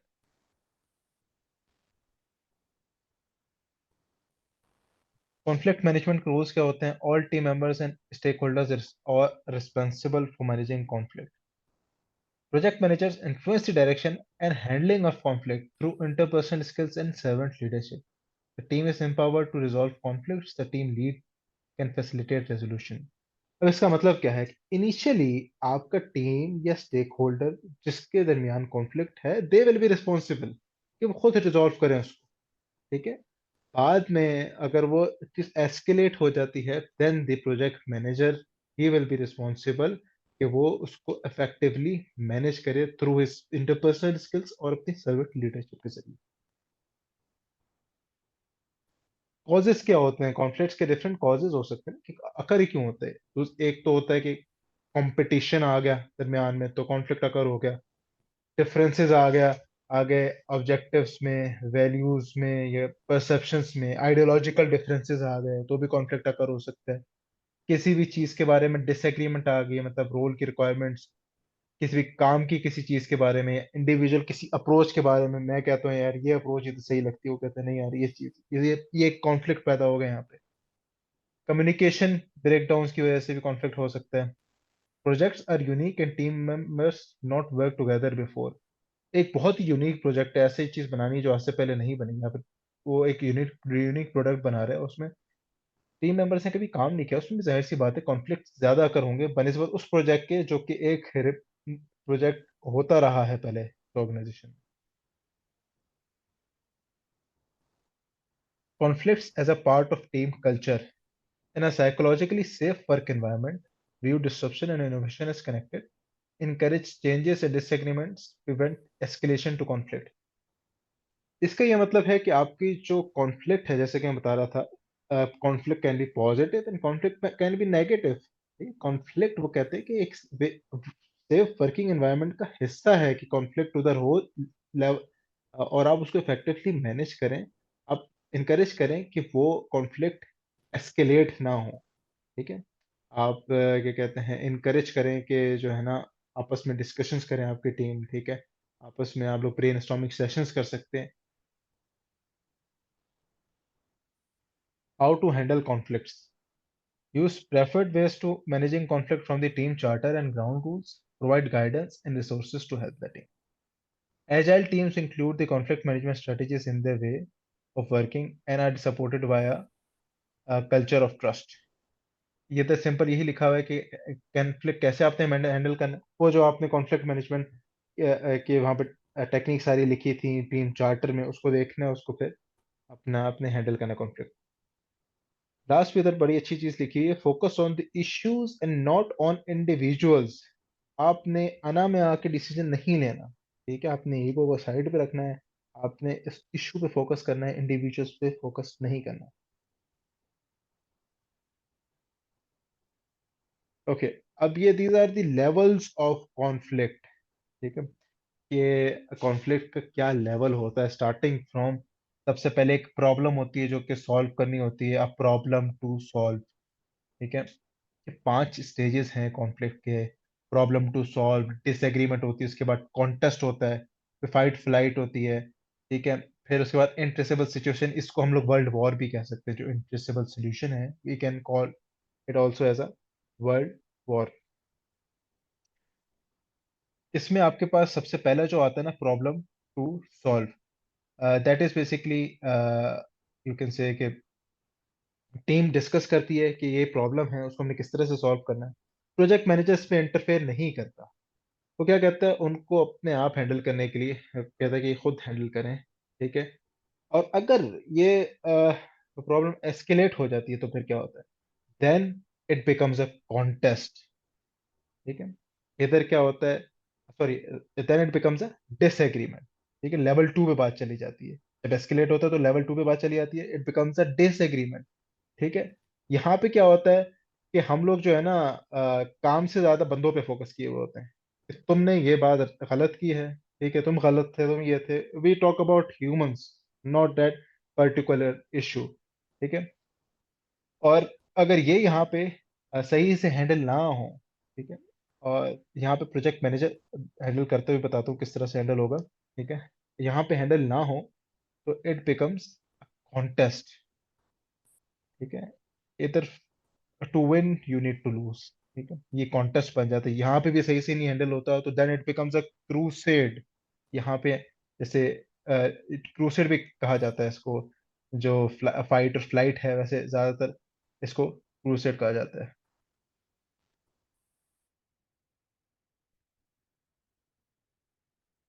Okay, crusade बन जाता है वो। सॉरी, यहाँ पे। ओके।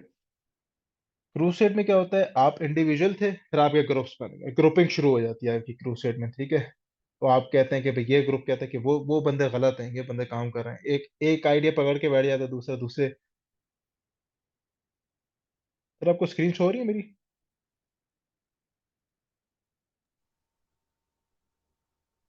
जी बिल्कुल नजर आ रही है, ट्रायंगल नजर आ रहे हैं। Okay okay.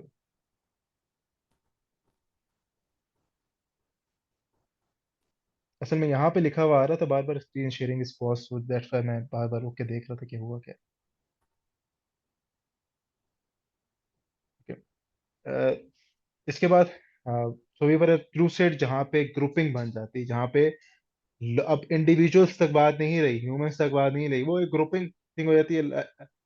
Like you people have done this way, इन लोगों ने तो इस तरह से काम कर दिया, हम लोग तो इस तरह से काम कर रहे थे, लोग बन जाते हैं। ठीक है। यहाँ भी अगर सही से नहीं आप हैंडल कर सकते, देन लास्ट सिचुएशन आती है वर्ल्ड वॉर की। ठीक है। इसको यहाँ पे इस ट्रायंगल में जैसे कि आप देख सकते हैं इनट्रेसेबल सोल्यूशन लिखा हुआ है, लेकिन इसको हम लोग वर्ल्ड वॉर भी कह सकते हैं। ठीक है। तो यहाँ पे क्या होता है कि अब वो लोग एक साथ भी नहीं बैठ सकते। ठीक है, लड़ाई पे आ जाते हैं। ठीक है। आप कह सकते हैं कि वो वर्बल अब्यूज पे आ जाते हैं। यहाँ पे आपको उनको सेपरेट करना पड़ता है, you need to separate them और लेट देम कूल डाउन। हर चीज फौरन से इमीडिएटली सॉल्व करने की नहीं होती, you have to let them cool down. ठीक है। और इसमें आपके आपने इसको डीएस्केलेट किस तरह से करना है सिचुएशन को। सबसे पहले आपने, जब लेवल 5 से लेवल 4 पे आना है, तो आपने कूल डाउन वाली टेक्निक, आप you have to cool them down. भाई तुम लोग अलग अलग बैठो, कूल डाउन हो। फिर वो आहिस्ता आहिस्ता कूल डाउन होके फिर जो वो आ जाएंगे, क्रूसेड की तरफ आ जाएंगे। ठीक है, लेवल 4 पे आ जाएंगे। ठीक है। फिर आपने लेवल 4 पे, क्योंकि ग्रुपिंग्स बननी थी, आपने कोशिश करनी है कि वो ग्रुपिंग्स किसी तरह से ब्रेक हों और वो इंडिविजुअल पे बातचीत आ जाए दोबारा से जो हुई थी। इससे क्या होगा, वो लेवल 3 पे आ जाएंगे। ठीक है। और लेवल 3 से लेवल 2 पे आने के लिए आपको एक विजन क्रिएट करना पड़ेगा टीम के लिए। ठीक है। और डिप्लोमेसी यूज करनी पड़ेगी। डिप्लोमेसी यूज करके आप लेवल 2 तक आ जाएंगे, जहाँ पे आपने आना है। अगर तो आप, मतलब हर स्टेज की अपनी अपनी डी एस्केलेशन की ये डिफरेंट सिंपल सी स्ट्रेटजी है।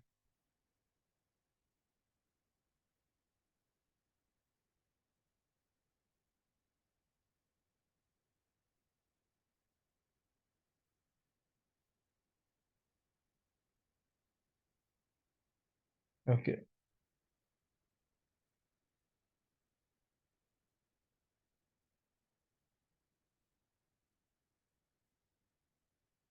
Use interpersonal skills to manage conflict. Interpersonal skills में हमारे पास जो कि हमने पढ़ी, इमोशनल इंटेलिजेंस है। जब भी कॉन्फ्लिक्ट आएगा आपने किस तरह से इसको रिजॉल्व करना है, मैंने आपको पीछे सारे स्टेजेस बताए। सॉरी, मैं आपसे पूछना भूल गया। आई होप दिस इज क्लियर? ये क्लियर है बिल्कुल। आपके इंटरपर्सनल स्किल्स बेसिकली यूज करके आप कॉन्फ्लिक्ट को रिड्यूस करेंगे या उसको डीएस्केलेट करेंगे मैथड में, उसमें आपको इमोशन इंटेलिजेंस की स्किल होनी चाहिए। Empathy, you need to have empathy to understand and diffuse situation. आपको दूसरों के बारे में, आपको उनकी फीलिंग्स के बारे में पता होना चाहिए। इन्फ्लुएंसिंग की स्किल आ जाती है कि उनकी परसुएश उनको परसुएट करें टू रिकंसिडर देयर टोन या अप्रोच या माइंडसेट। आपने अपने आप को इन्फ्लुएंस करना, उस पर लीडरशिप स्किल आ जाती है। ठीक है कि उनकी बातचीत को किसी पॉजिटिव डायरेक्शन में आप स्टीयर कर सकें। डिसीजन मेकिंग की आ जाती है कि कुछ सोल्यूशन आप उनको ऑफर कर सकें। एक्टिव लिसनिंग की आ जाती है, जो कि आपको पहले बताया कि listen for personalise accusing language and bitter और कॉस्टिक टोन, डिफेंसिव और एग्रेसिव फिजिकल पोस्चर्स। तो आप उनको पहले इफेक्ट उनको सुने, देखिए, उनकी बॉडी लैंग्वेज भी देखिए और उन सब को मद्देनजर रखते हुए then you give some feedback. अच्छा, अब इसकी मैनेजमेंट की डिफरेंट टेक्निक्स हैं। अभी ये 2x2 ग्रिड है। इसमें आप देख सकते हैं एक्स एक्सेस पे आपके हमारे पास आ जाता है कंसर्न फॉर अदर्स, वाई पे आ जाता है कंसर्न फॉर oneself। मतलब एक्स पे हमारे पास है दूसरों के लिए कितना कंसर्न है, और वाई पे हमारे पास है खुद के लिए कितना कंसर्न है। लो एंड हाई के लिहाज से यहाँ पे हम लोग बताएं। अब हमारे पास low concern for oneself and low for others जब हो जाता है, जहाँ वहां पे हम लोग कौन सी स्ट्रेटेजी यूज करते हैं? विड्रॉ या अवॉइडिंग स्ट्रेटेजी यूज करते हैं। और जो हमारी बेसिकली इसको हम लोग कहते हैं लूज लूज सिचुएशन। ठीक है, lose lose situation, we lose for others and we are lose for oneself. This is a lose lose situation. इसमें हम लोग we do not care for anybody, we just conflict occur हुआ है, we just document it and that's all, we don't want to even talk about it. वो कहलाता है withdrawing या avoiding that conflict. Withdrawing और अवॉइडिंग दैट कॉन्फ्लिक्ट। ठीक है, उसके बाद आपके पास आ जाता है अपना लूज और विन सिचुएशन। मतलब आप खुद को आप नहीं प्रेफरेंस देते, दूसरों को ज्यादा प्रेफरेंस देते हैं, उनको आप क्या करते हैं? अकोमोडेट करते हैं। उनको आप अकोमोडेट करते हैं। I care more for them and not for myself. अब उसमें क्या होता है कि आप स्मूथिंग भी करते हैं। अकोमोडेट का मतलब ये है कि आप खुद लूज हो गए, लेकिन हाँ ठीक है, उनकी बात मान ली, ठीक है, यू गुड। और स्मूथिंग का ये होता है कि आप कहते हैं हाँ ठीक है, मैं वो ये कॉन्फ्लिक्ट एक्सेप्ट करता हूँ, लेकिन मैं बाद में करूंगा इसको, ना इसको डिस्कस करते हैं बाद में भी, नाउ फिलहाल आई एम बिजी। ठीक है, this is a minor difference between avoiding and smoothing. Avoid में आप कॉन्फ्लिक्ट एक्सेप्ट भी नहीं करते, बोलते हैं बस ठीक है यार, इसको डॉक्यूमेंट कर लो, बस ठीक है, ठीक है। आप स्मूथिंग में क्या करते हैं? उसको बोलते हैं ठीक है, एक्सेप्ट दिस, इसको थोड़ा सा लेटर स्टेज में जाकर। ठीक है, देन आपके पास आ जाता है कंसर्न फॉर माई सेल्फ। अपने लिए कंसर्न आपका ज्यादा है, ठीक है, लेकिन दूसरों के लिए, दूसरों को आप कहते हैं यार ये मालूम जाए, मुझे कोई नहीं इनका, ठीक है, कोई मुझे जरूरत ही नहीं है इनकी। वहां पे आप फोर्स करते हैं अपना डिसीजन, डायरेक्ट करते हैं आप अपना डिसीजन। ठीक है, वहां पे आप you only care for your self, not not for others. Lastly आपके पास आ जाती है विन विन सिचुएशन, जहां पे आपका अपना भी कंसर्न ज्यादा होता है, दूसरों के लिए भी कंसर्न ज्यादा होता है। वहां पे you care for both basically, और आप उतर जाते हैं प्रॉब्लम सॉल्विंग की तरफ, कि प्रॉब्लम सॉल्व हो, विन विन सिचुएशन है ये बेसिकली। कोलैबोरेशन हो, आप कोलैबोरेट करें, कॉन्फ्रंटेशन हो। ठीक है, कॉन्फ्रंटेशन यहाँ पे एज अ पॉजिटिव वर्ड इस्तेमाल होता है। In PMP, in PMI, confrontation is not negative, it is a positive. ठीक है, तो यहाँ पे आपकी कॉन्फ्रंटेशन या प्रॉब्लम सॉल्विंग हो, विन विन सिचुएशन हो। एज अ प्रोजेक्ट मैनेजर आपने कोशिश करना है कि आप विन विन सिचुएशन की तरफ जाएं। ठीक है, that this is the best conflict management strategy, कि आप विन विन की तरफ जाएं। अगर नहीं जा सकते देन आपके पास बाकी अदर आ जाती हैं अकॉर्डिंग टू दैट सिनेरियो। अच्छा, अब बीच में आप कर रहे हैं कॉम्प्रोमाइजिंग या रिकंसलेशन। ठीक है, कॉम्प्रोमाइज वैसे इन नॉर्मल लैंग्वेज हम लोग कहते हैं लाइफ में कॉम्प्रोमाइजेस कर रहे हैं, हम ये चीज नहीं कर रहे, ये भी चीज नहीं कर पा रहे, ये भी चीज नहीं कर पा रहे। लेकिन in PMA language compromise is when both the parties give up something. ठीक है, अब नॉर्मल लाइफ में तो क्या है ना, you give up something only, but in PMI language when both the parties give up something, that is called as compromise. आपका as a project manager आपका बेसिकली रोल ये है कि आप जो है ना, ये कहते हैं move from bottom to top, आपने इस तरह से लेके चलना है, अवॉइडिंग और विड्रॉ से अपना क्या कहते हैं, कोई अगर सिचुएशन उस तरफ जा रही है, आपने उसको प्रॉब्लम सॉल्विंग की तरफ लेके जाना है, और उसके लिए आपको फिर फीडबैक, बाकी सारी चीजें भी लेना जरूरी है। सर इसमें कोई क्वेश्चन तो काइंडली बता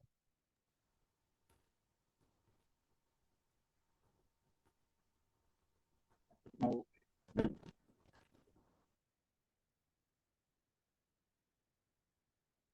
दें। जैसे कि हम लोग थोड़ा सा इसमें देख लेते हैं, स्मूथिंग या अकोमोडेशन में क्या होता है, you emphasise areas of agreement, और अवॉइडिंग में क्या होता है, आप रिट्रीट कर देते हैं, उसको एक्सेप्ट पे नहीं करते हैं, एटलीस्ट उसको पोस्टपोन कर देते हैं, बस ठीक है यार इसको देखेंगे कभी टाइम मिला तो। कॉम्प्रोमाइज या रिकंसाइल में क्या होता है, मल्टीपल व्यू पॉइंट्स लेते हैं, और एट द एंड आप हो सकता है कि उनमें से ही कोई सिलेक्ट कर रहे हैं, या फिर कोई थर्ड व्यू पॉइंट आप सिलेक्ट कर रहे हैं। फोर्सिंग डायरेक्टली, डायरेक्टिंग ओनली जो है ना, आप अपना व्यू पॉइंट देते हैं और उसी को आप इम्प्लीमेंट करवाते हैं। कोलैबोरेशन, ये प्रॉब्लम सॉल्व, काफी सारे व्यू पॉइंट्स से इंसाइट्स लेते हैं, ठीक है, और उसमें से जो बेस्ट होता है वो सिलेक्ट करते हैं। रूट कॉज एनालिसिस, जैसे यहाँ पे एक लिखा हुआ है 5 whys methods, whys 5 whys method, ये भी मैं आपको इसको हम लोग वैसे in other word, root cause analysis को 5 वाइज भी हम कहते हैं।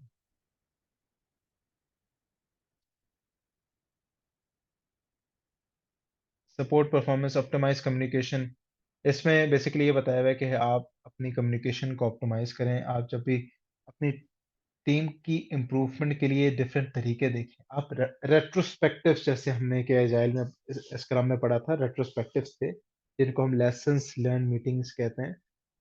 वो आप कंडक्ट करवाएं और उसमें से देखें कि आपकी टीम कहाँ लैग कर रही है, उस इन एरियाज को इम्प्रूव करें, ठीक है। आप ग्रुप में भी कम्युनिकेट करें टीम को, मतलब एज अ मीटिंग बुला के और फेस टू फेस सेटिंग्स में, और जो है ना अपना, आप इंडिविजुअली अपने टीम्स मेंबर के साथ भी इंटरेक्ट करें। और इसमें एक चीज लिखी, स्पेशली इंपॉर्टेंट फॉर रिमोट और virtual teams, if even for one time, एक दफा भी आप अगर वर्चुअल टीम को आपकी ऑर्गेनाइजेशन कहती है yes we have the cost and resources, आप इनको एक दफा ना कोलोकेट कर लें, बुला लें एक दफा physical mid face to face उसके साथ डिस्कशन के लिए, आप you will go for it, कहेंगे ओके गुड मैं इनको बुला रहा हूँ, ठीक है। Make communication positive and regular, use technology and tools. Where did the team record expectations about communication in the team charter, कहाँ अब बेसिकली अपनी टीम एक्सपेक्टेशंस कम्युनिकेशन के बारे में रिकॉर्ड करती है, हमने कि जैसे पढ़ा कि उधर लिखा होता है कि कम्युनिकेशन चैनल क्या होगा, किस तरह से होगा, वो टीम चार्टर में लिखा जाता है। फीडबैक आप अपनी टीम से लेते हैं रेगुलर, टाइमली आप फीडबैक लेते रहते हैं टीम से, ताकि क्या कहते हैं, उनके परफॉर्मेंस पे उनकी परफॉर्मेंस अपस्किल हो सके, उनको आप सपोर्ट कर सकें उनकी परफॉर्मेंस। अब टीम का ट्रेनिंग और कोचिंग प्लान, जैसे कि हमने कल टीम्स टॉपिक में भी, सॉरी कल हमने इसमें टॉपिक में पढ़ा था कि हम लोग सबसे पहले गैप का एनालिसिस करते हैं, कहाँ पे हमें रिक्वायरमेंट है, इसके बाद आप ट्रेनिंग कंडक्ट करवाते हैं, ठीक है, और उसके बाद जो है ना आप इसमें बेसिकली लिखा हुआ है कि आप अपस्किलिंग सर्टिफिकेशन देखते हैं, और उसके बाद प्लान करते हैं कि आपने कौन सी ट्रेनिंग और कंडक्ट करवानी है। वैसे जो आपकी 3 होती हैं, आप सबसे पहले गैप एनालिसिस करवाते हैं, करते हैं, फिर उसके बाद आप ऑन ग्राउंड ट्रेनिंग कंडक्ट करवाते हैं, फिर आप फीडबैक उनसे लेते हैं टीम से, ताकि आपको जो कि रूट कॉज एनालिसिस होता है, ताकि लेसन लर्न क्या उन्होंने चीजें सीखी। Support team task accountability, encourage team members to self organise, यहाँ पे ये लिखा हुआ है कि your team should be self organising, ठीक है। इन डिटर्मिनिंग, वो खुद ये चीज जज करेंगे कि क्या काम, what needs to be done, ये आपकी टीम खुद बताएगी, उनको खुद पता होना चाहिए। And how to perform the work and who should perform the work, ठीक है, ये चीज उनको पता होनी चाहिए। Use kanban boards to promote visibility and collaboration, agile teams commit to performance, performing work listed on a backlog during an iteration. अच्छा now here एक छोटी सी चीज आ जाती है, what is a कैनबैन board? Kanban board आपको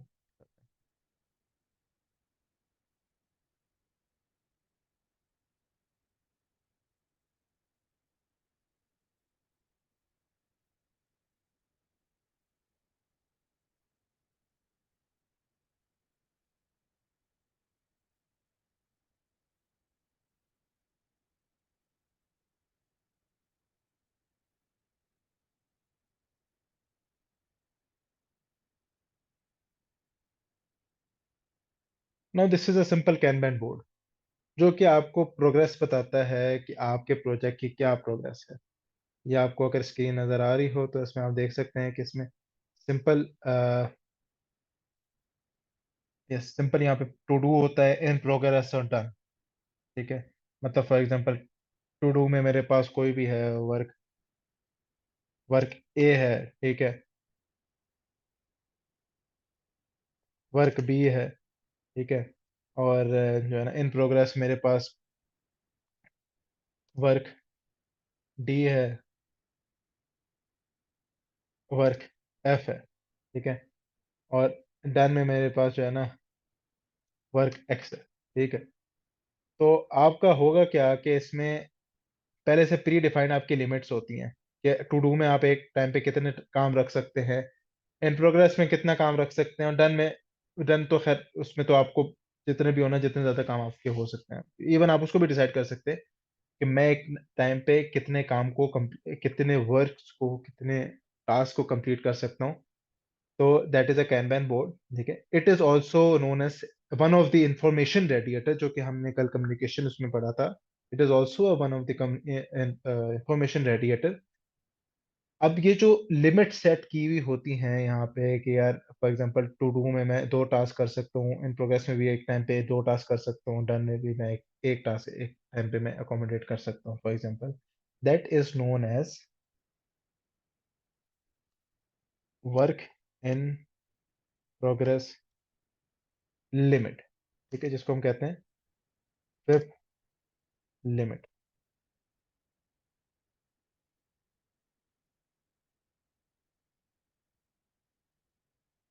ये आपको अक्सर आगे जो है ना सुनने को भी मिलेगा, और क्वेश्चन में भी हो सकता है नजर आए कि व्हाट इज अ विप, वो कौन सी ऐसा इंफॉर्मेशन रेडिएटर है कि जो कि आपको विप लिमिट बताता है।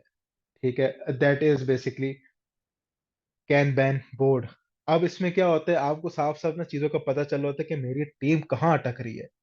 मैंने टू डू में टीम दो कामों की जो है ना लिमिट रखी हुई, फॉर एग्जाम्पल दो काम है, ठीक है, इन प्रोग्रेस में मेरे पास दो काम है, डन में एक है, हालांकि मेरी लिमिट दो की है। ठीक है, मैं देखूंगा मेरे जो इन प्रोग्रेस वाला कॉलम है, ये अभी तक इन प्रोग्रेस में क्यों है, कोई ना कोई चीज लैग कर रही है अभी तक, इसको यहाँ से उठ के यहाँ पे आ जाना चाहिए था, डन में चले जाना चाहिए था, और इसकी जगह यहाँ पे इसको आ जाना चाहिए था, फॉर एग्जाम्पल। तो मुझे फिर पता चला कि भी मेरा बेसिकली यहाँ पे इन प्रोग्रेस कॉलम में कोई ना कोई इशू है, जिसकी वजह से मैं नहीं कर पा रहा। अब फिर वो इशू अपनी टीम के साथ डिस्कस करेंगे। ये आपको ये भी एक चीज बताता है। आई होप दिस इज जो कैनबन बोर्ड है, दिस इज क्लियर। जी बिल्कुल।